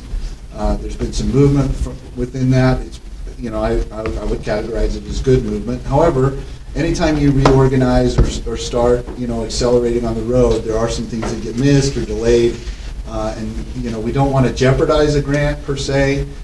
So Aaron and Albert will carry it on from here with giving you the latest update on this particular grant. So go ahead. Aaron Bruff, Data Statistics, and Dr. Albert Tay over the grant management. Albert, I'll let you take it from there. Let's go to the next slide. If we can go back a little bit first. If you notice the grant, this is from U.S. Department of Ed. It provides to us, this grant is specifically for 4-year period, beginning October 1st, 2015, and will end September 30th, 2019, their fiscal year. And next slide, please, Scott. So Utah, we have received 3 grants so far, and this is the 3rd grant. And if you look at the 2015 grant, we are awarded $6.49 million, and we are currently in the 3rd year of our grant. We have been awarded $4.9 million so far, and we have expended $1 million over, and so we have a remaining of almost $3.9 million. Now, the 4th year will be awarded based on our performance in year 3. And if you notice that we have expended $463,000, that's not a whole lot, and we have encumbrances of about $240,000. Now, there's a long history of why we are not spending as much money as we can, mainly because I'm Chinese and very tight-fisted. Next slide, please. Now, the Utah Data Alliance, or right now we call UDRC, the whole idea of this pipeline of data comes from K-12, and then we have included with that post-secondary education, that's from USHE system of Institute of Higher Learning, our UTAC or UCAT, or depending on who you remember it, and then also from information from National Student Clearinghouse. And with all this information, we integrate it, and we are logically linked to wages information, WIOA, TAA, UI, unemployment insurance. And all this is creating this huge data set for decision makers to come, once we examine and analyze this data for decision making purposes. Next slide, please, Scott. So with this grant, it was announced in March 2015. Then Associate Superintendent Judy Park spoke with our then superintendent and permitted us to apply for this grant. And so I started working on the application for this. I worked with GOMB to make sure that we are on the right track. So we went through all this approval process from GOMB, and it was approved by the Executive Appropriation Committee. And the grant was submitted in June. By middle of September 2015, we received a notification award of the grant of $6.49 million. Then we had a change in leadership. We had Rich Now, who became the associate superintendent, and I worked with him, and he conferred with board leadership then regarding receiving and using the funds. Finally, in November of 2015, you can imagine 2 months, more than 2 months, I received authorization from the governor's office to utilize the funds that's been given to us or awarded to us. In 2016, there was a legislative sessions.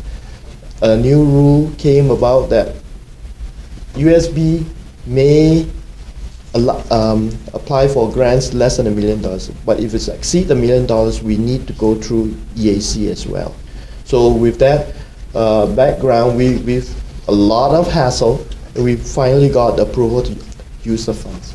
Next slide, Scott. With the funds being authorized to use now, we were, in December of 2015, we were ready to, we were working on issuing C20s to the partners, and the partners include USHE, UTAC or UCAT back then, UEPC, UETN, and DWS. But we were told in March that we needed to have contracts in place instead of C20s. So we scrapped everything, all the paperwork that was done, and started working on the IA. And by November of 2016, the IA was finally approved and signed. We could start issuing funds. Now, this change from C20 to the interagency agreement caused us delays in the projects. And I've explained this to the Department of Ed program officers. So we were behind the timeline by about 6 months. We're trying to catch up. Next slide, please. And while we were working on this UDA and this grant, Senator or the time Representative Endrick has been after UDA for a while, and after 3 years, we finally, worked with him, and we arranged this PEN. PEN is a personnel exchange network that's within the SLDS program, and arranged for this visit to Olympia. Scott was one of the participants there, together with Senator Milner and some of the executive leadership from the other agencies. So this visit resulted in, when we came back in January, I started working with Senator Endrick and the drafting attorneys, and we went very quickly, and SB 194 was drafted, and we started to meet with Department of Health as well. Next slide, please. And as a result, the UDRC legislation came about. So as with the 5 different data contributing agencies, the last being Department of Health, we are required to provide data to UDRC, and the director of the Workforce Research Analysis Group or Division, Carrie Main, will be the UDRC within her division, and she's to hire data scientists, data technology, and security experts.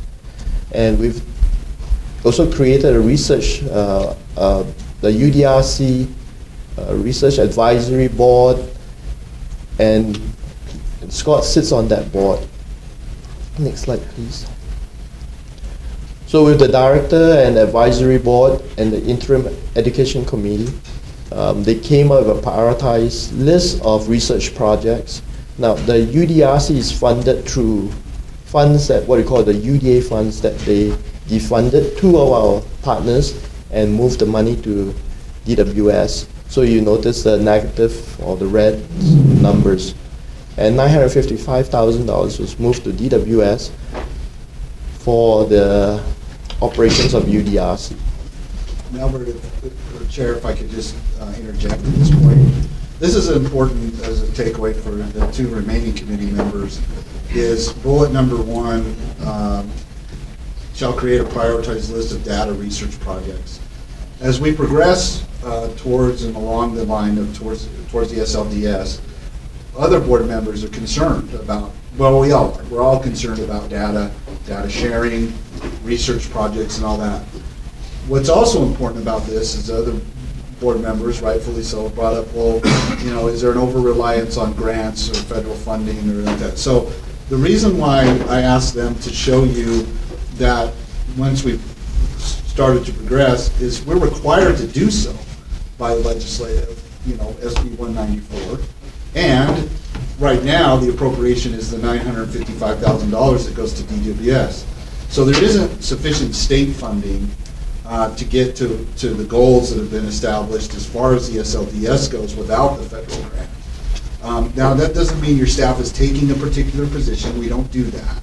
We don't say, we want this or all that too. But if you take away anything from this particular presentation, it's this, so that you, as the three remaining members now of the committee, and as you hear about, so if you start, you might start to see a trend here. We're briefing you on information technology, we're briefing on data and statistics, we're putting all of these together so that you can start to see the enterprise fashion of how everything is intertwined. Because it'll be our systems that ultimately, correct me if I'm wrong, feed into this SLDS, this statewide longitudinal data system. So where, rightfully so, what you were saying, your concerns about how many different systems logging in, all this too, there is second and third level effects as far as how we're progressing, or sometimes not, towards the SLDS. And while concurrently, at the same time, or parallel to all this, we're still trying to manage all of the systems in-house, okay? So, this is why I wanted to slow it down at this point and just make sure you have at least this context. Can I? So I look at this first slide, no, the second slide, and I see Utrex. Now, as a person who deals with all the data in our schools, this was a huge undertaking to move over to Utrex, and it was a really big deal for every district to change over to this system. And I feel like as we sit here and we talk about these things, I see the end line of this in the schools. And this was no easy task for every district to come on board. But I'm going to tell you that as a teacher who has to use these tools, this has made a huge difference in our life. It's been amazing. Our kids can move from school to school and we have their records immediately. It makes everything in our lives that much easier. When our kids are testing, the kid moves from one school and the very next day he can log into his test at the next school 100 miles away. I mean, it's amazing. When I look to see that the UETN pulled out of that, and then I see this SB 194, I worry that as we are moving down the road, we're veering left and right at these rapid speeds when we have these things happen. So how did UETN pulling out of this consortium, did that negatively impact the trajectory of our path? Because it seems like a really big entity to take out of this. And with that, the manpower that was taken out and left with us. I mean, am I wrong when I say this? So if I can answer it. Yeah. Because of these changes, obviously there was a huge delay in progress. In the original scope and trajectory, if you will, with the UDA, the original concept, and that was housed up at UETN. And so, and then we've just paralleled that with, there's requirements on the grant now because it's a 4-year grant. There's certain things that have to be completed by certain dates. Simply what happened was the federal government was looking at this and Utah became, we were flagged as we're in risk a high risk of not completing the requirements agreed to the grant. And so part of the presentation is coming back to you saying, this is where we're at in moving forward. So there was a substantial delay in this change because of this veering, if you will, of the bus. Again, that's why we're presenting, this is exactly where we're at. These are the things that we're worried about, and these are the things that we're moving forward on. And then just to move these two entities into DWS, I mean, that is a large undertaking to just change all of these people in the middle of a project. Yeah, this is funding. Okay. Not the people. Not the people at all. All right. Okay, thank you. Now, one of the reasons why UETN had to pull out was because DWS being a executive agency, they needed their IT services is to be provided by DTS. And UETN is not the official IT provider for executive, but more for education institutions. As a result, they voluntarily pulled out of our consortium or partnerships. And so it does impose a challenge to all of us. Next slide, Scott. Well, with the data systems now being put or placed within the DWS, and system enhancement that we had been working up to at that point, we had to stop all our development and everything. And actually we had to pull out and move everything to DWS, since they will be housing the system. Now, so currently right now they are working on building a new system in replace of the one that we had. And it's still in progress. I'll explain the progress a little bit. Now, with the UETN being pulled out, we have to do a lot of the transfer of documentation, the specifications and things like that. And I had to amend the IAA, the interagency agreement, so that the funds that was going towards UETN for the maintenance development of the systems and everything now moved to DWS. Next. With the project governance, Scott is our representative here for USB. I work as a project director. Melissa, she helps as the project assistant. And I work with the representative from each of the specific agency and to work on towards the project so that we can complete all the tasks that we have wanted, or we told the U.S. Department of Education that we will complete. Next slide, please. So this is a challenge we face. The approval delays that we've gotten beginning with, and then the interagency agreements. Instead of using the C20s, we have to use interagency agreements. And then with the SB 195, it causes more delay because we have to stop everything, pull up routes, and start all over at another agency. So right now we don't have a data set. In fact, in beginning of February, I purged and decommissioned the UDA, or Data Warehouse Longitudinal Data System, at UETN, so that ensure that all our data sets that's been provided so far was all destroyed, purged, and could not be recovered. Now, because of SB 195, the U.S. Department of Ed, SLDS program officer, by the way, SLDS, I'm very careful of using that terminology here in Utah, because yes. I don't want to get into trouble. The program officer came twice here last year, in March and in September. And their findings, I have submitted the findings to our audit department, division, to Debbie and to all the leadership as well. And that they commented on quite a few things. They're worried about our delays and things like that. We might not complete the entire project in time. That means September of 2019. And we will try to complete everything as much as we can. If not, one of the mitigation is we have a no-cost extension. That's why I'm very frugal with all the funds that we have. I'm not expending a whole lot of the funds unless we needed to at this point in time. Now, one of the things with the loss of funding for UEPC, because they receive about $310,000 a year from the state. Now, with that loss, they won't be able to do half of the research projects that they promised they would do. And so I have to, right now, look at paying somebody else to do this stuff, so I've got to reallocate the resources. Another issue that came out is a Tableau server. When with the SLDS program, not just UDA, we have purchased this Tableau server for use of the state agencies. So currently, you're talking about higher eds, UTAC, UCAT, Department of Health, and ourselves, we are using it, and it can be opened up to other agencies if they want to use it, but they have to apply through me first, approval of what they want to use. So this server sits up at UETN, is managed by them. It used the technical-wise, FTEs and wise, they're doing an in-kind service donation. That's what a lot of the partners do. A lot of those in-kind donations. And with them losing the funding, the grant is going to pay for it, pay for the maintenance of the server.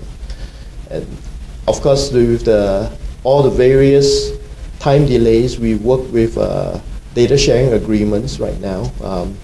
I believe one is supposed to be UDRC data sharing agreement, supposed to come before the folks, the board for approval. But meanwhile, all the agencies are working on reports, designs, and things, even though we don't have the data. Okay. Let's have 2 more questions. We got 2 more minutes. We got to move on. So was SB 195 fully funded? Because when I listened, 194. Yeah, 195. 194 substitute 5. Was that fully funded, or did it cause us to put funds in that we didn't have? And then my other question is, the MOUs, how many MOUs do we have, and how is this impeding our moving forward? And as a board, can we be more understanding of our MOUs to make your job easier? Because Go ahead. Yeah, let me tackle that one. Okay. So Albert just mentioned that we do have an agreement that's been working its way towards your review, so I can sign it, or Sid can sign it, the superintendent.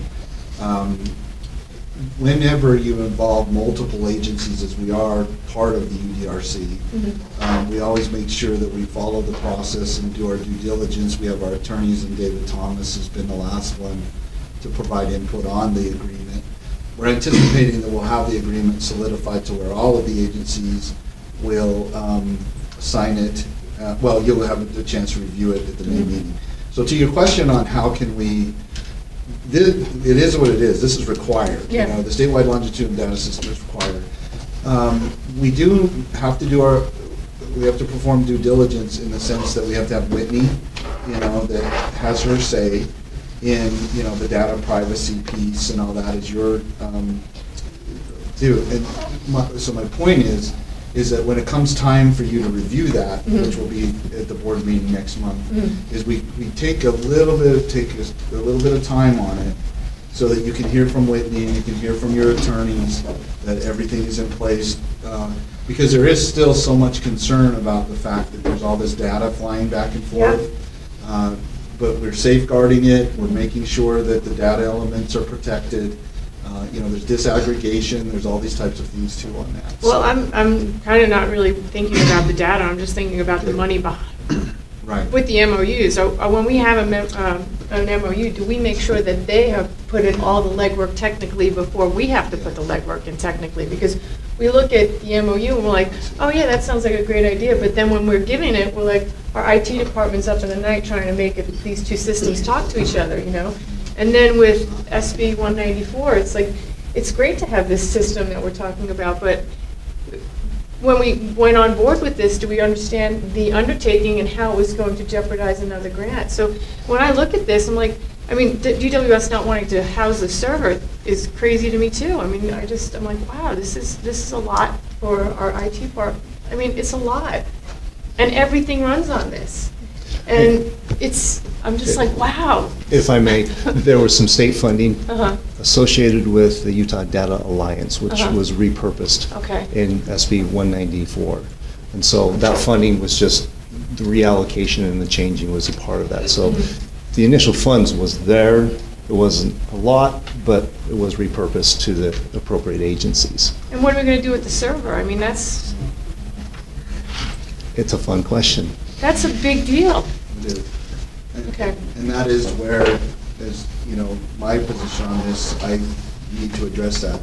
Because I've told both Jared and Aaron, my concern is if you'll know, and this is why it's in here, is the SLDS grant pays for that server currently. So then what's the long-term sustainment of having that server, right? Which is what you're getting at, that we still need to work out. And I would also say, or I do sense that Jared's concern from his position is just that, is the additional or potential impact that could occur later on if we don't, you know, anticipate way in advance of you know, how do we continue to fund that server? And, you know, will he have to just inherit it or, you know, do all those types of things, which is what is part of this all integration of why we put particular agenda items in front of you, so you can get the IT perspective and all this too, and when we have this come forward to you as well. Because my concern is, and the question I've asked, which I think they've done pretty good at answering for me, is, are we duplicating here? I mean, you know, why should we invest money in a Tableau server when there might be another program or software that's already been added, you know, like school level reporting, dashboards, different things like that. You know, there's all these other different reporting tools that we're using in the other sections, and what burden does that put on our IT staff to, where if they had one, if we just use just Tableau for all of our dashboards or all of our reporting, wouldn't that be nice, you know? So these are the things, you're spot on, ma'am, that we're trying to look at. Reduce redundancy, ensure that we have sustainment funding or, you know, programs in place, not just in the near but in the long term as well. Because when UTREX goes down, it's huge, and it hasn't really gone down, but if there's a blip or a slowdown in the system, I'm getting like calls nonstop, and I'm just in 2 schools. So, I mean, this is, I mean, when you say these things to me, I'm like, what? This is crazy. So, I don't want you, SBE, to inherit a server that they're going to have to maintain, and, I mean. This Tableau server is maintained by UETN currently, and they are doing this out of the goodness of their heart. Ray Timothy and his team has been doing that, and that's what they have been doing for the education community. Well, when funding runs out, is the goodness in the heart going to run? I mean, I'm just like, wow, this is really shocking to me. So, thank you for this presentation. Thank you. Got to move on. Yeah, Thank you. yeah, it's complete, sir. We've lost our break. My bad. So. I'm too sorry. Thank sorry. you. 1.7. I'm very engaged. I'm sorry. Yes. Let's move there So quickly. we can probably knock out 1.7 and 1.8 both very quickly. Let me just get reoriented on board docs here, if that's okay. What the purposes of 1.7 and 1.8, Chair, is to, as we all know, coming out of the legislative session, the legislature is concerned with these 2 particular programs, you know, and the funding that goes towards them. And essentially what they're concerned about is feedback that they're getting from the field, which is great. And the field's concerns or LEA's concerns about, you know, questions. Are we distributing the full amount of the money, say for NEST? Are we all agreeing on what allowable costs or approved costs are being used as part of the formula for the to-from calculation for transportation funding?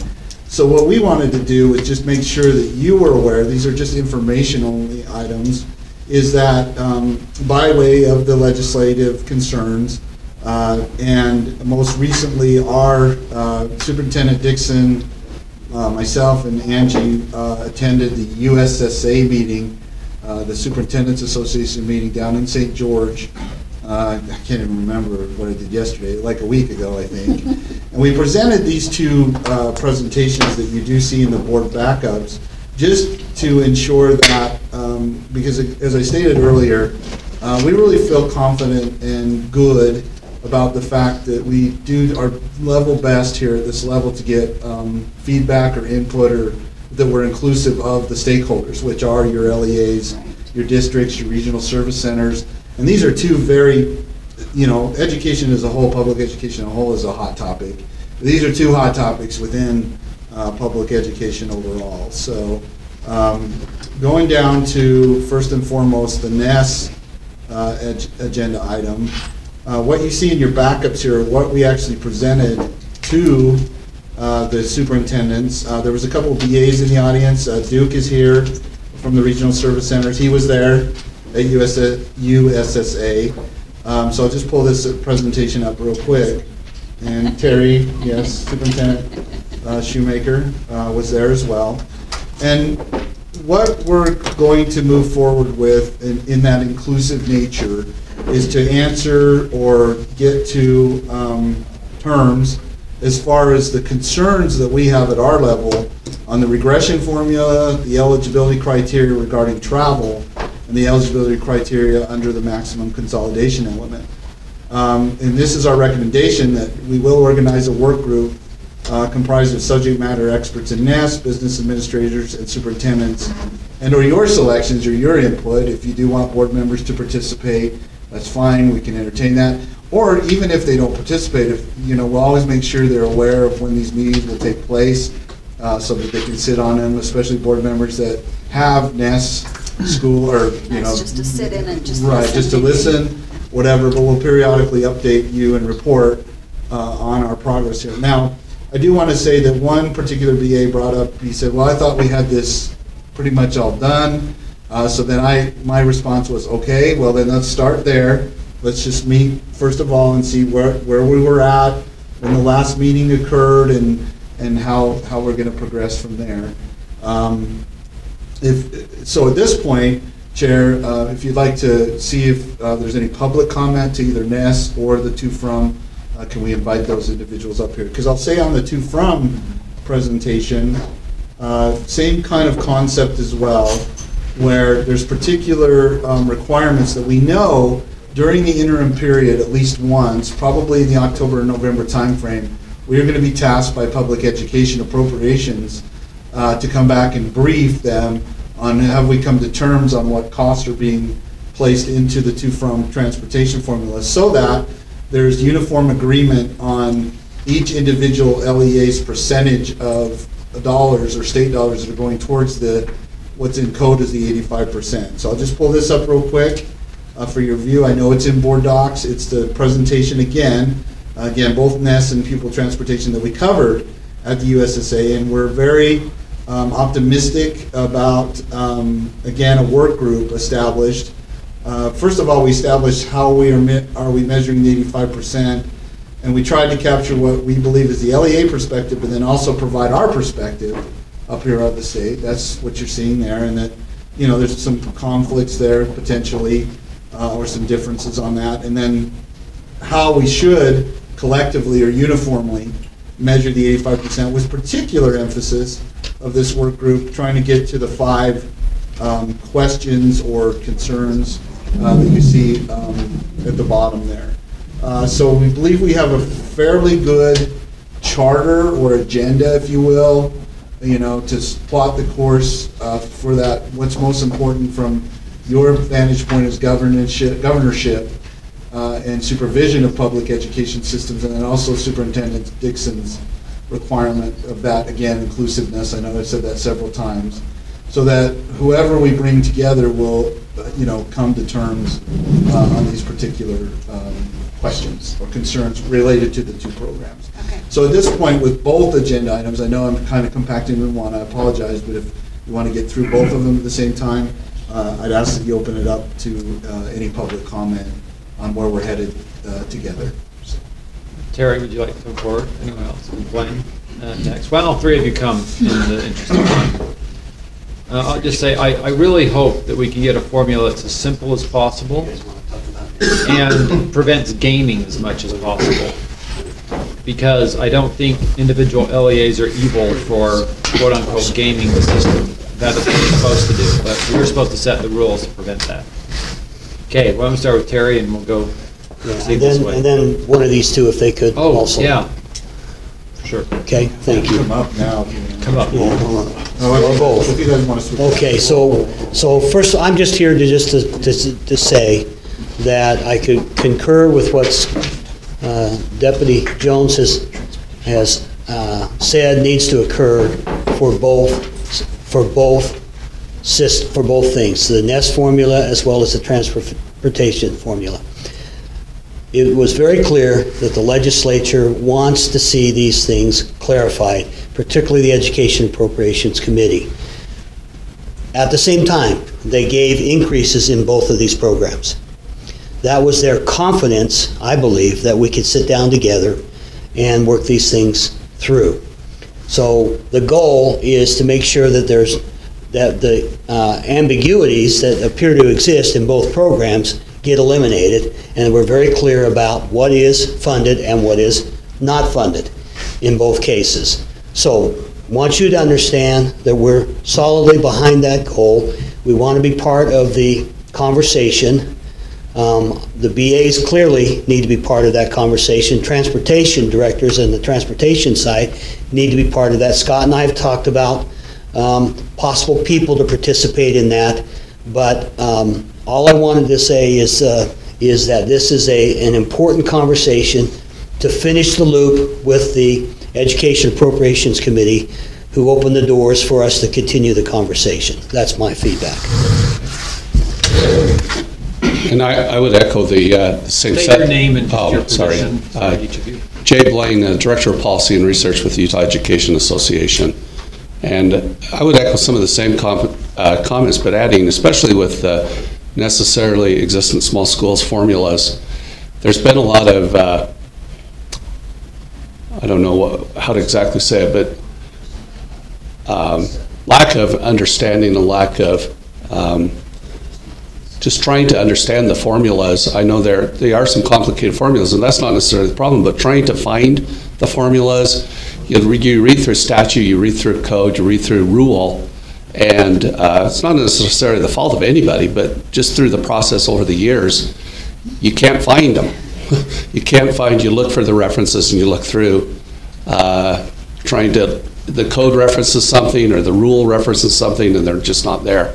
And I think this is a very good idea to go through and look at them, clean them up, so that there is transparency for everybody involved.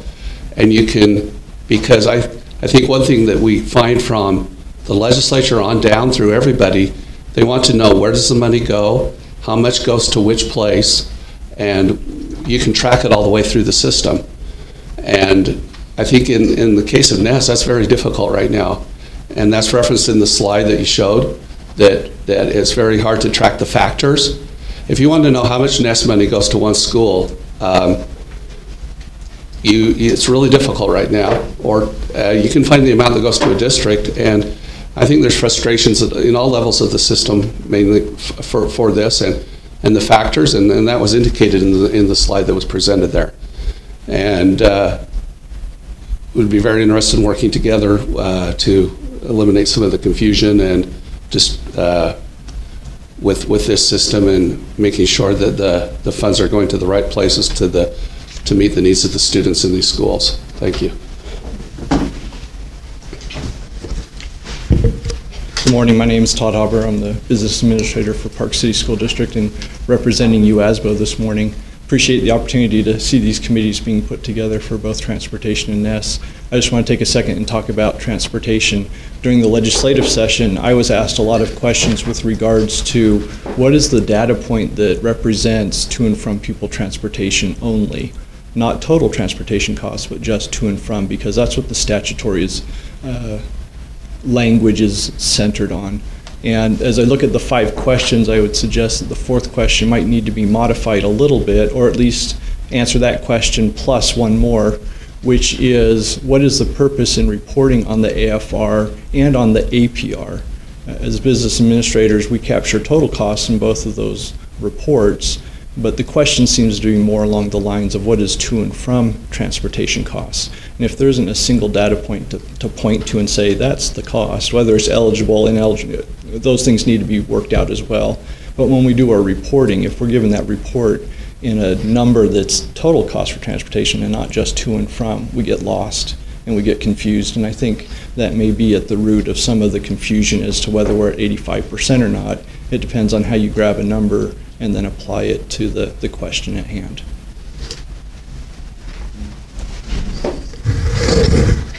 I'm D. Miles, Business Administrator for Duchesne County School District.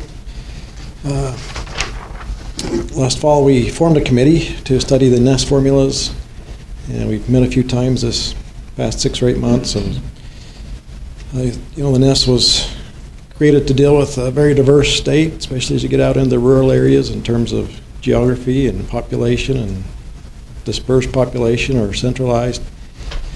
As we've discussed it, it's been a great program. Everybody really supports that, and it's done some great things for our rural schools. And so the hard part that is been presented is how do you deal with all these diverse situations? And so the rules have been created to try and address that. I think they're pretty good rules. Certainly our committee could try to make some recommendations on that. I think the formulas also need to be studied a little more to see if there's some disparity among the formulas. We could make some recommendations there as well. One question I'd have is if we could set a date for a committee to meet. Yeah, we're formulating that. I am going to touch base with Superintendent Shoemaker and Mr. Hauber just to make sure I'm clear on what the composition is, and then we'll start sending the invites out. I just want to double check on who the participants are, so we don't miss anybody or do anything like that. But that is forthcoming another week or so at the most. Sounds great. My concern with NESS is that it seems to be, and I have lots of rural schools, the formula needs to be redone because we don't have a formula. We just have the regression tables, right? And we haven't been able to go back and recreate that formula as it was 15 years ago when the tables were started.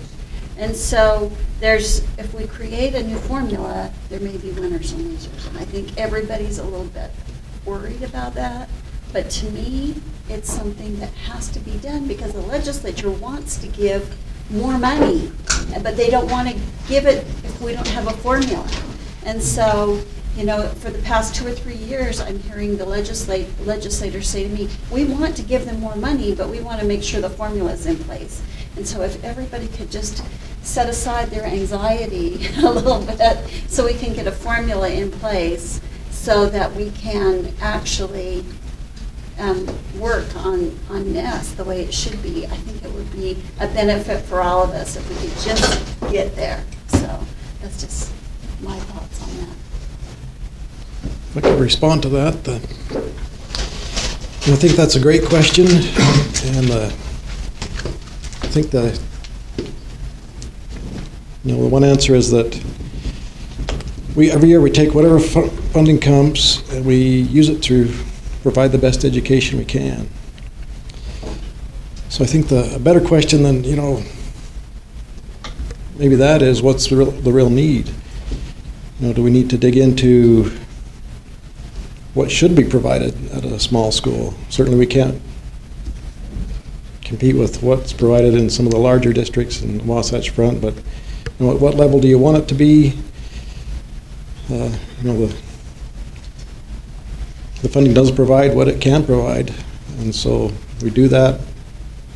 The better question is, where should we be, and then look at how the formula should, kick in to try and provide that. Sir, there's no other. Yeah, just one more. Yeah, so Duke Mossman, I'm director in UES, the Regional Service Center in Heber. Back in June, we were attending this committee. Board member Huntsman asked us to kind of coordinate an effort with NESS to put a group together and study it. And so we did, and we started meeting in actually July and had about 3 or 4 meetings with a group of 9 business administrators from across the state. And so we have this group, and we met again just recently, and I think they're meeting again also coming up on Monday.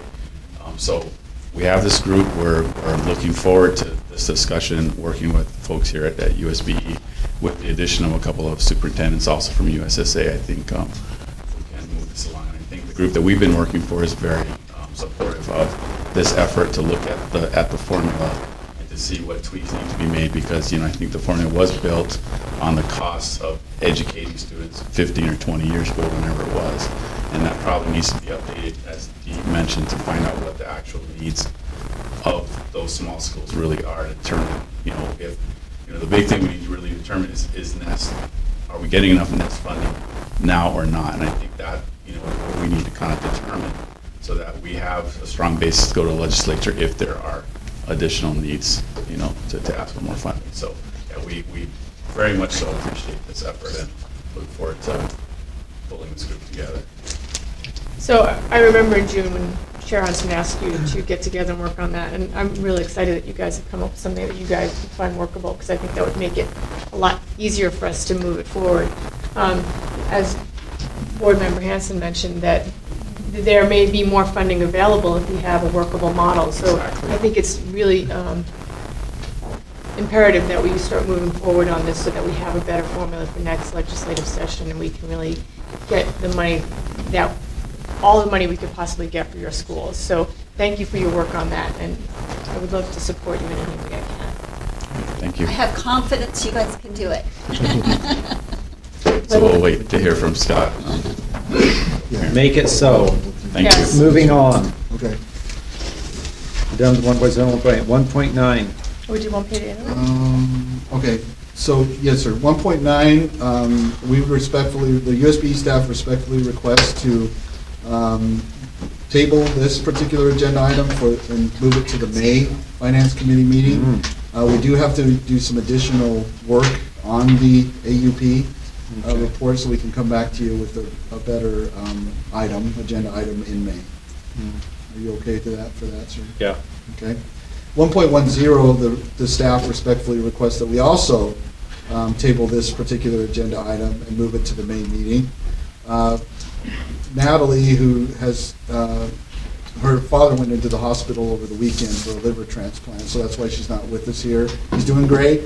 But this is something that I prefer she have some additional time to work with Kairos on, and then come back to you in May on a particular process or action that we'll need to write off the loan balance, but she needs some more time. And we actually need to inform and more or less task the school or the individuals we're still in contact from the school to provide additional information and to take further action before we feel good about coming to you with the requirement or request to write off the loan balance amount, which is to make sure that we're clear, crystal clear, on what the remaining balances were at the time of the closure and all that. So we would respectfully request one more month, and that we go ahead and move that agenda item to the main meeting. Okay, given on here, let's just discuss, I have a few questions briefly. It would seem, Prune, essentially it's like a bankruptcy of a corporation. You appoint an independent bankruptcy trustee who would kind of take control of all the finances and would approve all payments going forward. And it might even be, like 70 cents on the dollar, 30 cents on the dollar. And if people are unhappy with that, then they can file a petition for bankruptcy or something other than that. I mean, with Kairos, are we seeing more obligations than, here's my concern. Like, we have a revolving loan balance. We represent the state. Are other creditors of Kairos getting paid 100 cents on the dollar, and then our revolving loan balance is getting paid 50 cents on the dollar? So my understanding is there have been some creditors that have called or contacted. So that's part of this process and why we need the additional time, so that we can come back and make sure we're crystal clear on where the funding went. I would say yes, that there was other debts that were satisfied ahead of this, but I need to defer to Natalie for the further analysis on that. Is that fair, Jamie? Okay, because that's I'll take that as an information item and come specifically back with it as an answer to your question on how they liquidated their assets, like where the debt went to. And our bigger concern is the use of restricted money. Yeah. Like state special ed funds towards, payment of debts or, the last few months of salaries or things like that, where there's quite a bit of, I've studied quite a bit of closure activity in like other states such as Indiana. Okay. And the risk that we take, and I feel good about going forward with the ESB as an authorizer, the other authorizers, where there are school closures, we don't do what is happening we mitigate against the risk of what's happened in Indiana, where their state auditor went in and looked at the closing procedures, recognized and disclosed that there were inappropriate use of restricted funds, federal funds, and made the state pay back those federal funds by way of state funds, because you can't use federal funds to pay back federal funds. We're very concerned about that. So let us have the opportunity to get more data, more information on the closure activity specifically, what bank account balances were left, where, the liquidation processes took place, what was paid, and what sources of money were used for this, if possible. We also have to recognize that the point that closure was imminent or took place, there could have been, I'm not accusing anyone of anything or doing that, but there could have been activities that we just weren't in, we just don't have the capacity to monitor, we're not in the same financial system, so then, there could be significant risk that despite our additional efforts between now and the next meeting, that there's still some areas that are still in a fog on that too. So. Can you say something quick? What I would kind of like to see, and tell me if this is at all feasible, is the moment we declare they're dead, we take control of everything, essentially all their finances, and I hope it doesn't create a all the rats jumping off the ship kind of thing, but that we then say, okay, here's a 3-month window. All creditors, anyone with a claim who thinks they should be paid, bring it to us now. And maybe we'll have to make some, for salary and some other things, just, for a week or two. But everyone bring us their claims for 3 months, and then line it up with all the existing assets, the federal, and then bring it even to the state school board and say, here is all the claims we have. These people are getting paid 70 cents on the dollar, maybe across the board, or a little bit of a waterfall. This one's a secured claim. And then, boom, I think then we approve an execution plan, and that's kind of it. And we basically tell people, we put out notice, you had 3 months. If you want to appeal it to a bankruptcy court, go ahead. I think 9 times out of 10, by the time a charter school fails or gets closed, there's not much left, typically, because most charter schools also, they're not hoarding cash, especially failing ones. I mean, so, and most charter schools are spending 95% or more of what they get every month, and it's more just kind of wrapping up, I think, and who's a loser. Their facility, of course, could be a big complication, but usually there's anything negative equity in it, and so it's just assigning that. I think that would be an easier, cleaner process, hopefully even for you. Like, everybody bring their claims, then we take it to us and with a recommendation, and we approve it, and it's just fair across the board. Maybe I'm also making a mountain out of a molehill, and maybe there's like $70,000 left. And well, there is, and I'll say that the response to the closure by your staff was as good as we possibly could do, given the capacity that we had, I believe. And I would also add to the chair's comments that each one of these school closures that I've seen since I've been here, there's actually some unique parts and pieces to this. So, for example, Kairos had a daycare center or activity that was going on that we have to make sure that we, ensure that there was that separation on that. And that's another concern. There's also going to your point about, earlier you said, it's much like a bankruptcy. Well, I'm not really sure, and, I'm glad David Thomas is here, because I'm going to try to see if I can get you to tell him to do some more work on this, but because I love our AAGs, so I really love them. I do. I'm not sure if legally I, as an employee of your board, I can go in and say, put my name on your account. As what is that called when he goes into bankruptcy? And a trustee. A trustee. Can you give me the authority, or not forget about Scott, forget about just your staff, or could we legally establish an outside, external from the board and from the school, and a trustee, so that we could incorporate all that. So he may want to come up and comment on that now. You think? But I don't know if in the interest of time, you want to defer and we come back to this next month and we make that part of it. Yeah, let's make it part of next month so you can think about it more. But I'm guessing the legislature would be open, because this is kind of unplowed ground and we're finding new things. Well, I'd like to talk to the point of the daycare there, because we are talking about the finances of Kairos and making sure we're paying our creditors, but that was housed inside of Granite District boundaries. And they had a school that housed most of these students, and they repurposed that facility. And now, how is the district going to re-encumber all of those facilities that they eliminated to reestablish that spot?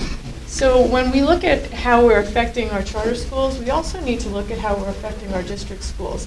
This is a huge change for our district schools now, because the program that, where it was, I am now in there as the ed tech department. There is no place for these students to go with the same resources they had prior to this school opening. So now Granite District is going to have to reevaluate all their policies to create a new situation for these students to come back to. So when we look at reallocating those funds and we look at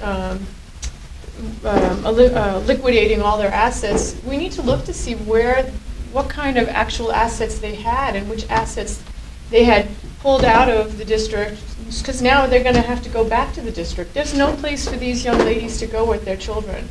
And from my understanding, they said that they have followed up and seen where they all were. But Kairos was in a location that was centrally located for that need. The place where they went prior to Kairos was centrally located for that need. The new faculty, the new campus that they're supposed to go to is nowhere near where most of these people live. So that is very concerning to me, that we just decided, well, we're going to close the school, we're going to have these nuts and bolts.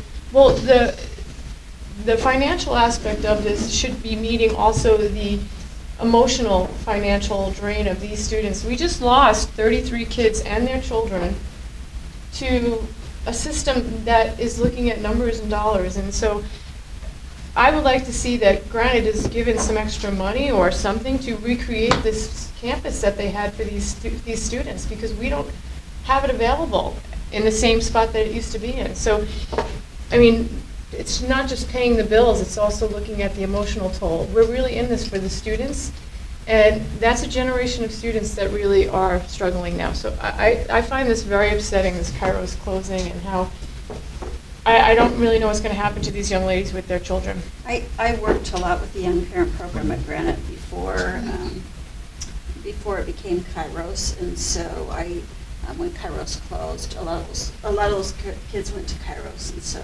I was tracking them a little bit. So when it closed, I did call Granite, and we did coordinate a little bit about making sure that the girls were somewhere, and they do feel like they've been placed in appropriate settings, and that they followed up on them. But it was a very unique campus made for them specifically, with a playground and extra bathrooms, and we really catered to them. And then when that niche was filled by a charter school, which is nice, that charter schools, it is a different location. It's an east side location as opposed to a west side location. It's not a good fit.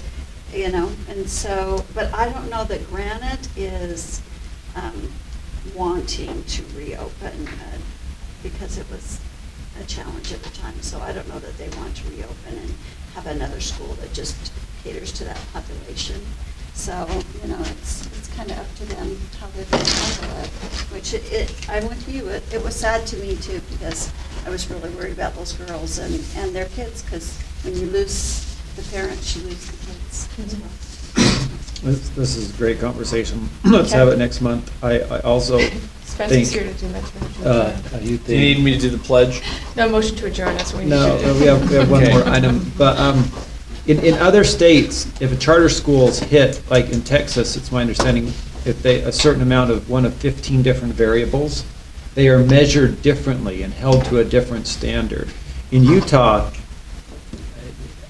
I feel like it's a one-size-fits-all kind of grading standard, and it creates dysfunctional results that no one really understands. Like Lone Peak High School, for example, in my district gets a D, and Kairos, which is not trying at all to compete for anything that like Lone Peak High School is getting on the same standard and is getting closed when their mission and their goals are radically different, and it's bizarre. The Kairos students are doing different things than the Lone Peak students, and yet we're using the same measuring system. That's just almost abusive. It's like a child with autism and holding them to the same standard. Yep. It's just. And you say the same thing about spectrum. Yeah, it really it's bizarro and unhealthy. And other states have moved past this, so I hope someday we can too. Not today in Finance Committee meeting. Next item, 1.11. Welcome, Board Member Stokes. Thank you. You ready for me to present on this? On 1.11? Joking. All right. I call it 1.11, but you can go with 1.11. Okay. Okay. This is a agenda item by process or by rule that we need to bring to your attention. We do it by way of Finance Committee. When we have a particular LEA that is non-compliant with the single audit of a charter school in this case.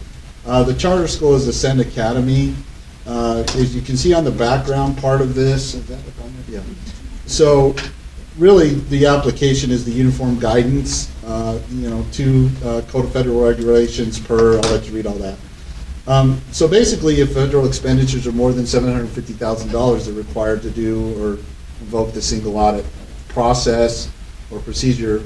And it wasn't done by the dates. You see down a little bit lower that it was due to USB by November 30th of 2017.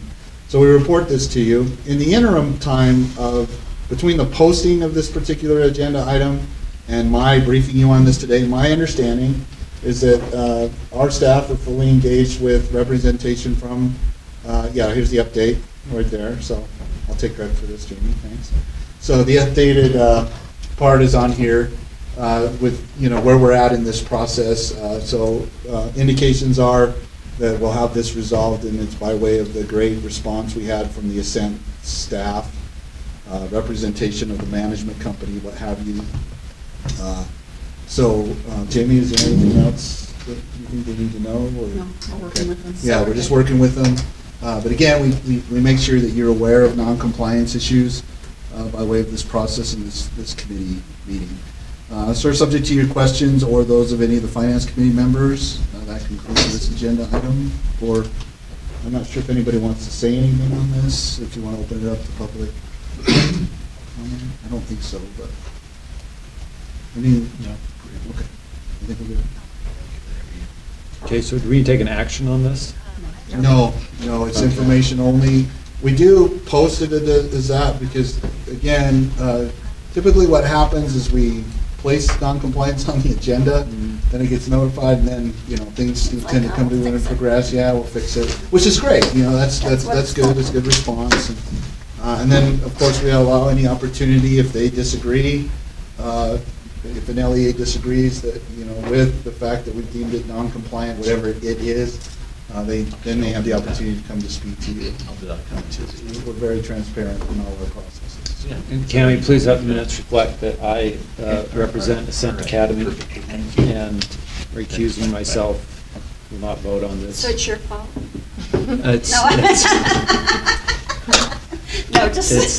It's not. I wasn't involved in this. But if they want to blame me, that's more than fair. Get in line, right? Yes. Okay, I think we're on to item 1.12 for a second round. Or were we going to do 1.3? Sir, we need to go back to 1.3 if we may. Okay. Sir, for the benefit of the community too, if Deborah will come back up to the table. What the purpose of this is, and it speaks to volumes about what I presented during the monthly budget report, also what the superintendent brought up in her report, is we're well ahead of the curve going into state fiscal year 19 for the base budget proposals to you for your approval, which is part of the Budgetary Procedures Act that you guys need to, vet and approve your budgets going into each fiscal year. Based on the schedule, where committee meetings take place the day after the board meeting, we felt very strongly that we needed to have this put in front of you as the Finance Committee, so that what our intent is the staff respectfully requests that you make a motion that the board between now and the next board meeting adequately review all of at least the summaries of these budgets, so that they can take action to approve the base budget, subject to any questions or concerns they might have during the May meeting. What that does is it propels your staff and your sections forward to start to encumber the dollars or to get ahead, so to speak, of the next school year, the curve that's related to the next school year in a timely fashion, not violating, of course, availability of funds that aren't available until July 1st, or things like that. But, you know, again, this is a part of a process that we wanted to ensure takes place with you, so that there is plenty of time for all of you to at least read the summary pages. Now, if you go, it is done by section, all of the sections that have budgets. Remember, we realigned our chart of accounts so that we can more accurately depict what the cost of a program is. So if you can choose whatever one you want. You can start from the top with assessment, you know, and move your way down. Again, the first page that you'll see with any and all of these budgets is the summary page. I did include, or we did include, the details or the drill down behind the summary page. You don't necessarily have to burden yourself with going in behind the summary page, but if you have a particular question or concern about what the expenditures are going for, we've broken it out into more detail for you.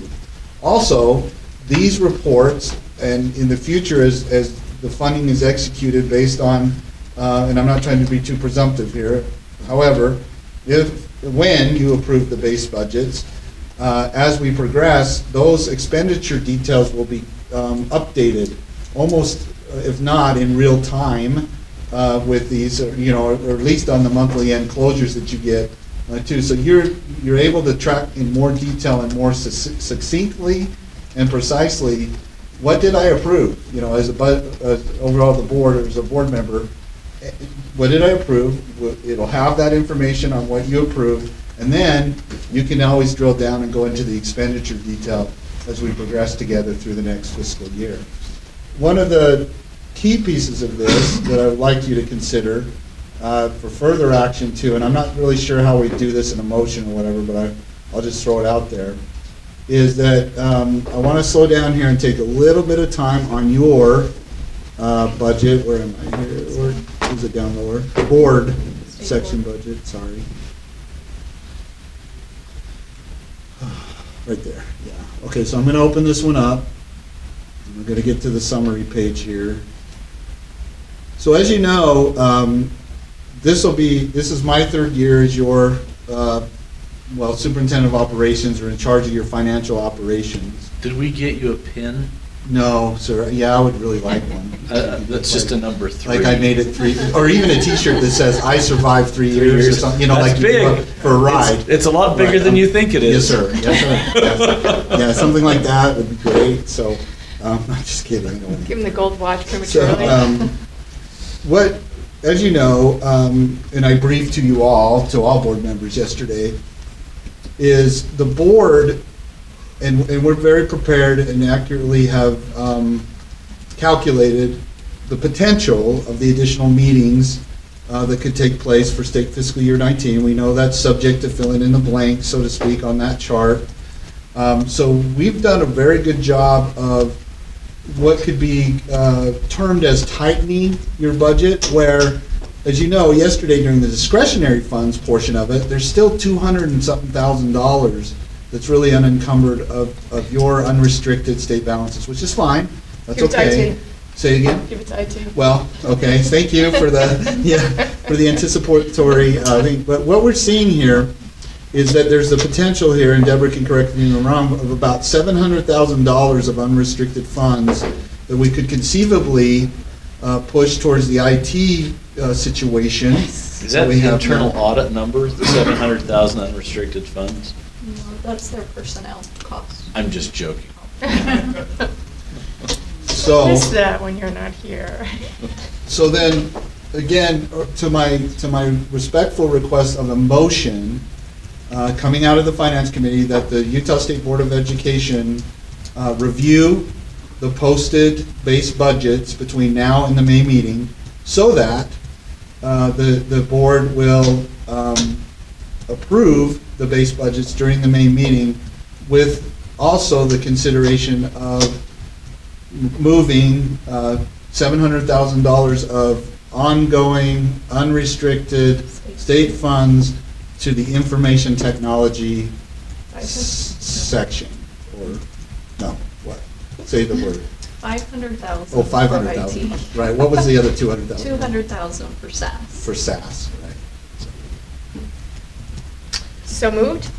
Is that what Well, you said? Oh. I don't know if I Oh. can say that and then you move off. So, Mine. I'm just can I pro- ask a propos- question for Yes, this sure, since please. you're on here? Yes. A couple of things, Okay. just for my understanding. Do we have lots of appropriation units in education? We don't just have one? Units, yeah, go ahead. Yes. Yeah. We do. Yes, we do. We have several line items, and within those line items, there are several appropriation units. Wow, that's kind of crazy. Sorry. No, well, it is. Yeah, And- yeah. And tough to Well, if it's stay on coming top from of, the but- education fund, it seems to me Well- like it should all be one, but if it's, wow, okay. And then the other thing is, you were talking about how much more it was gonna cost us for all those meetings. So show me where that is here. Go ahead, Debbie. So I can just speak to that. We had, we did, typically what we budget for your meetings is we budget for 33 meetings a year per board member, which comes out to be about $216,000.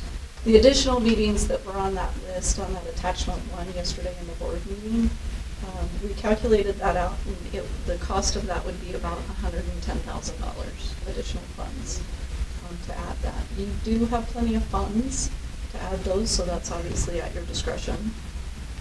Did Board Member Cummins understand that we had this She huge did. surplus in it? She And did, yet yes, she was sir. still. Yes, sir, she that did. You gotta agitated. remember, she's running and she's looking for fiscal conservative things to put on her.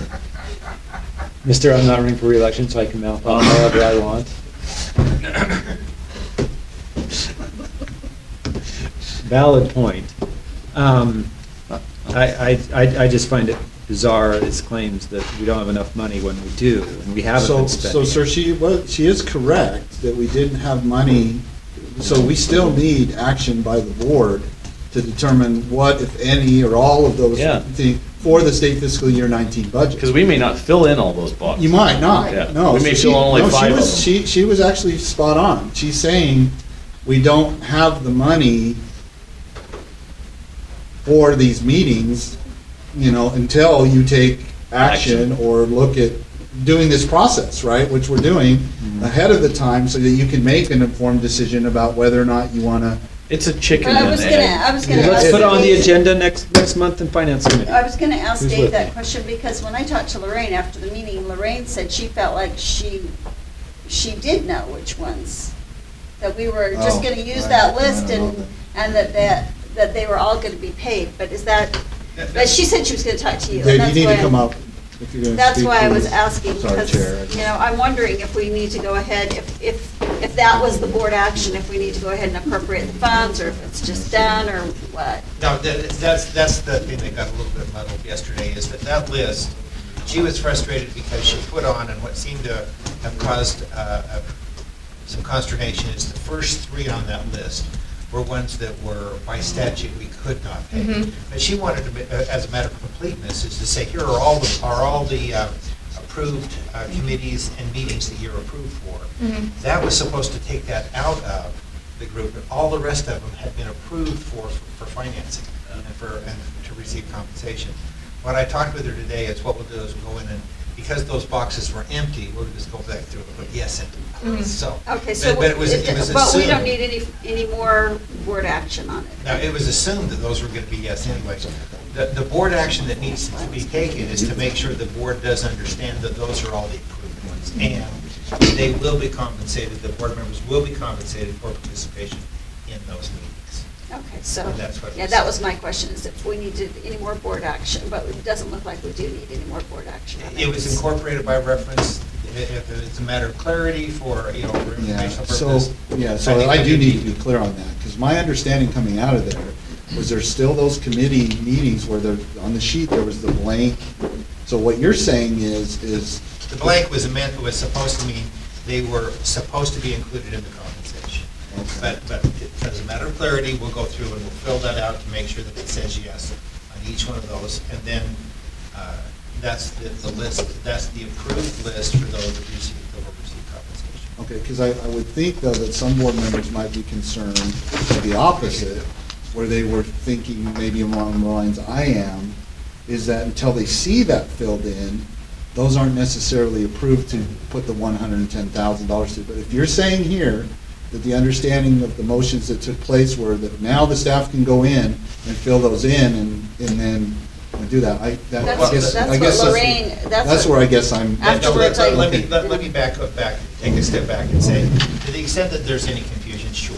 Let's make sure the board is very clear that was it. But what I wanted to convey here was, in the preparation of that document, it was assumed that all of those were approved and that they would receive compensation. So if I may, Chair, this is what's great about this process, and then we're not in a rush because we have some time. That's why we try to do this as early as we are and as precisely as we are. I know there's still some questions out there, so that you guys don't feel rushed, that you still have May, and then even then, if there's still some concerns, you still have June, because the first of the fiscal year doesn't start until July 1st. So, we're just really trying not to stress you out too bad. I mean, there's something we do. So my question is that we also thought of creating a situation where you weren't given the whole $273. I've spoke to numerous board members, and I mean, we're all not here about the money. I mean, I'm not cashing big checks from the Utah State Department of Education, but in the same regard, when we are not compensating staff members to go to these meetings, it's creating a situation that if you are leaving your job, you are creating like this exclusionary group that actually can go to these meetings, and it's creating a situation where everybody is not willing to participate. I think I'm on like 5 committees, and I don't get paid for all of them, but because I live close and I think that education is important, I come to them. But when I do come to them, I leave my job that's paying me to get not paid.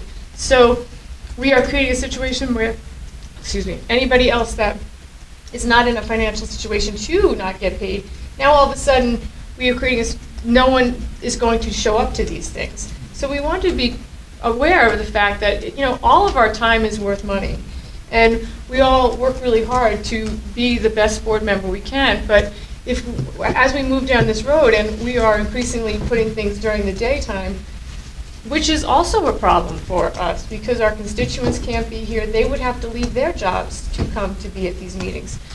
We need to recognize that. If that's the area that we want to go into when we're doing these things during the day in our working hours, then we need to recognize the fact that these have financial implications. Because when I ran for this position, this meeting happened in the evening, and that was fine with me. And now it's during the day, and that's now instead of 2 days, 1 day a month, I'm missing 2 days a month, and then I go to committee meetings and I'm missing another day of work. And I'm not compensated my same salary, but if we want to move in that direction, we should recognize the fact that many people on this position have jobs, and because of our experience at our jobs, it makes us a valid, important person on these committees just as much as anybody else. But we also decided that we maybe come up with tiers of payment, not just the full amount, because sometimes just an hour, and sometimes it's a whole day. And I mean, I was part of the Eliminating Barriers meeting, and that was, sometimes an hour, and I got paid $273, and then I'd go to the STEM Action Center that wasn't paid, and I'd be there half the day. And there just needs to be some continuity to that, to me. Joe, can I ask a question?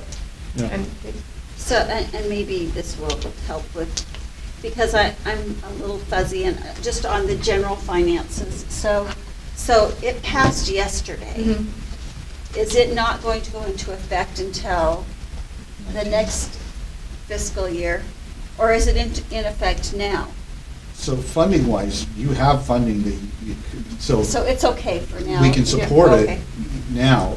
I think that's where the staff needs just a little more clarification on exactly what did pass yesterday. Did it pass that, we're to budget, as if you're going to attend all the meetings starting this fiscal year, or, does Deborah just put the $110,000 towards the funding too? And, if we can, it's only 3 more weeks till the next meeting. So, if we can just clarify that. If you want to clarify it here today with the chair present or whatever, then, that's why we do want to put all these in front of you, because we don't want you to feel, we need these types of clarifications. We can do all that too, But do we need a legislative change or a statute change for us to have a part meeting salary? No. Okay. No. But you do have to, you'll have to double the compensation for Lorraine, because it'll drive her crazy as far as knowing which one to charge for what. Well, and It's just- she, I it's- think that what I got out of what we passed, though, Dave, was that it's up to us. Yes. And It that's is. what she It is. said. It is. You know, it's up to us to come to her and say, I attended this meeting and sign an affidavit, and if we don't come to her, Oh, no, you're absolutely right with that piece, and I'm sorry. Then we're not What I getting was- paid. What I was focusing on is that for which meetings are you going to get paid hourly, for Mhm. what meeting are you going to get paid Oh, half yeah. Oh, I see what compensation, you're saying. which is versus full compensation, Mhm. that will drive her crazy. yeah, she's I not. thought it was just gonna be she's like not- 2 rates, not She's not all any about rates. rates. Yeah. There's 2 rates. Yeah, 2 rates. Yeah, we're A whole doing the meeting 2 and half a rates. meeting, yeah. Well, and that would be very helpful, and you would Yeah. have you would have to work out. Lorraine and I have already talked about what mechanism would be put in place to address maybe your concern, is to have what documentation would be necessary for an audit purpose, if anybody's coming back and auditing, Mhm. determine whether or not there is necessary documentation to demonstrate that they did attend and therefore were entitled to the compensation. We'll put together a PDF, the electric signature. We'll try to make it as slick and as easy as possible. I just think we need to be clear, because I've got meetings next week, you've got meetings next week. You know, how is all of this going to work? You know? There's just one other comment, is that in the policy, we also put in there a natural cap, which is that whatever you budget towards this, that's the budget that will be used. Yeah. And once the budget runs out, then it's out. So I need to go all of my meetings in January and not Yeah, go to any just meetings in. Jam them all in front, except, that's in there. Now, Scott, certainly, that's just the caveat. So it's Mhm. whatever this committee decides that you'll approve for that budget, that's what will go forward, unless there's an attempt to try to move additional money in, and I'll leave that up to Scott. And that's to my bigger question. Do we need to approve an amount for the rest of this fiscal year and then approve amount for the budget for next fiscal year? So Or is it- given my understanding now my better understanding, or my increased understanding of the action that took place yesterday, what we'll do is we'll just budget as if, we'll increase the budget by $110,000. And then by way of the motion that I propose that you make today, that will be in the board's budget for the whole board to approve next month. So, okay, so Deborah, does that work? And is that for the remainder of this fiscal year, or is it So- for next fiscal year? So the $110,000 will be for state fiscal year 19. Right, it's the next one. This fiscal year, we're It's all fine because you taken care have of. you have unrestricted carry forward that we can move down there. So we don't need Because to you mess still have with it. $200,000 unencumbered, so it's not. I just don't want to make it No, difficult you're for fine. all of you. So what would that total be then? Go ahead, Deborah. For the next year, next fiscal You year? mean the compensation piece? Yeah. That would make it, hold on, sorry. That would make it $965,266. In that number, under your personnel costs, also includes that $543,000 that we were appropriated this year for the new positions. So once the new positions are decided, we'll pull that out. So let me be more specific on what she means by the $543,000. That was the amount of funding that the legislature gave us. If you'll recall, when we prioritized it, we prioritized about 1.2 of positions. Research analysts, there was 1.5 position for financial ops, there was 1 for internal audit. But the legislature just said, well, here, we'll give you $543,000. You decide who you're going to hire for that $543,000. And last month, we did brief you on some ideas on where that money would go. It's going towards 3 positions. I don't have those in front of me, but that's Deborah's point. Deborah's point is when they gave us that money, by way of legislation and the actions they take in their systems, they put that 543 in your budget. And so that's what she's talking about. And so once those 3 positions are hired, or we go through the process, the money will move over into the respective sections that run those. For example, there was 1 research analyst that will be supervised by Angie. So then, we would make the change on that too. That's why we specifically track to appropriation level. Unfortunately, or for now, you know, they have to put it someplace, right? So until we decide, so they put it into your budget. So, Okay, do we have anything else on 1.12? We done? well, subject to a motion, sir. So That's on the agenda next month, or? So we need to go through that box and put yes, half, yes, half, yes, half. Well, no, we're talking about the other motion you wanted, No, right? the one that I just recommended. Okay, where sorry. It's a motion from the I'd like finance. Scott to restate my motion. And also move it. No, I'll you- move it. you can do that. I'll move it after he restates my motion. Please go ahead and do it, Scott. All right. Motion that the State Board of Education, during the May meeting, approve the base budgets for the Utah State Board of Education with additional consideration or action to allocate $500,000 from the board's budget to information technology and $200,000 To SAS. to SAS, unrestricted state funding. I said it a little more eloquently than that, but that's so moved. Okay, all in favor? Aye. Aye. Aye, voting is unanimous. Thank you, so that means we're done with 1.3. I'd move we adjourn. If I may, just real quick. I'm going to ignore that. Yes, sir, we're done with that agenda item, and we have covered all of the agenda items based on your approval to move 1.9 and 1.10 to the next meeting. However, this is the time, too, before the motion is to adjourn, where we request any data and information from any of the Finance Committee members that the staff needs to go out and get if there's anything. Do that. I think it's in our budget, so I'm going to say no data for me. Do, Spencer? So this would be a request of a budget number. So what do we spend on the teacher evaluation system? I know that all of our teachers are being evaluated right now, and they're either effective or highly effective, but I understand that all the teachers that are being tortured with this are told that it's the state that requires this. We changed that, so it's local. So, Well, it's the state requires it, but it's a local tool. And every district makes their own tool. so I And if it's a guess, charter, there isn't. We backed out as much as we possibly can. So we don't spend any money on it, I don't think. Well, We could look at that. I'm asking. Yeah. I'd have to have some time. We can check it out. So, so it's a state requirement that we do this, but they can put it in whatever database they would like. No, not really. And they can have any form they want. We used to, when we first came on, 4 years ago, the system was very prescriptive, and the state we controlled that at the state. And then about a year or two into it, we just took that rule and just sent remember almost everything back to the locals, so that we didn't, report because it. that's back to, They it's their report it. employment issues, not our employment But issues. they report it to us, and we somehow put it in a database, I'm assuming.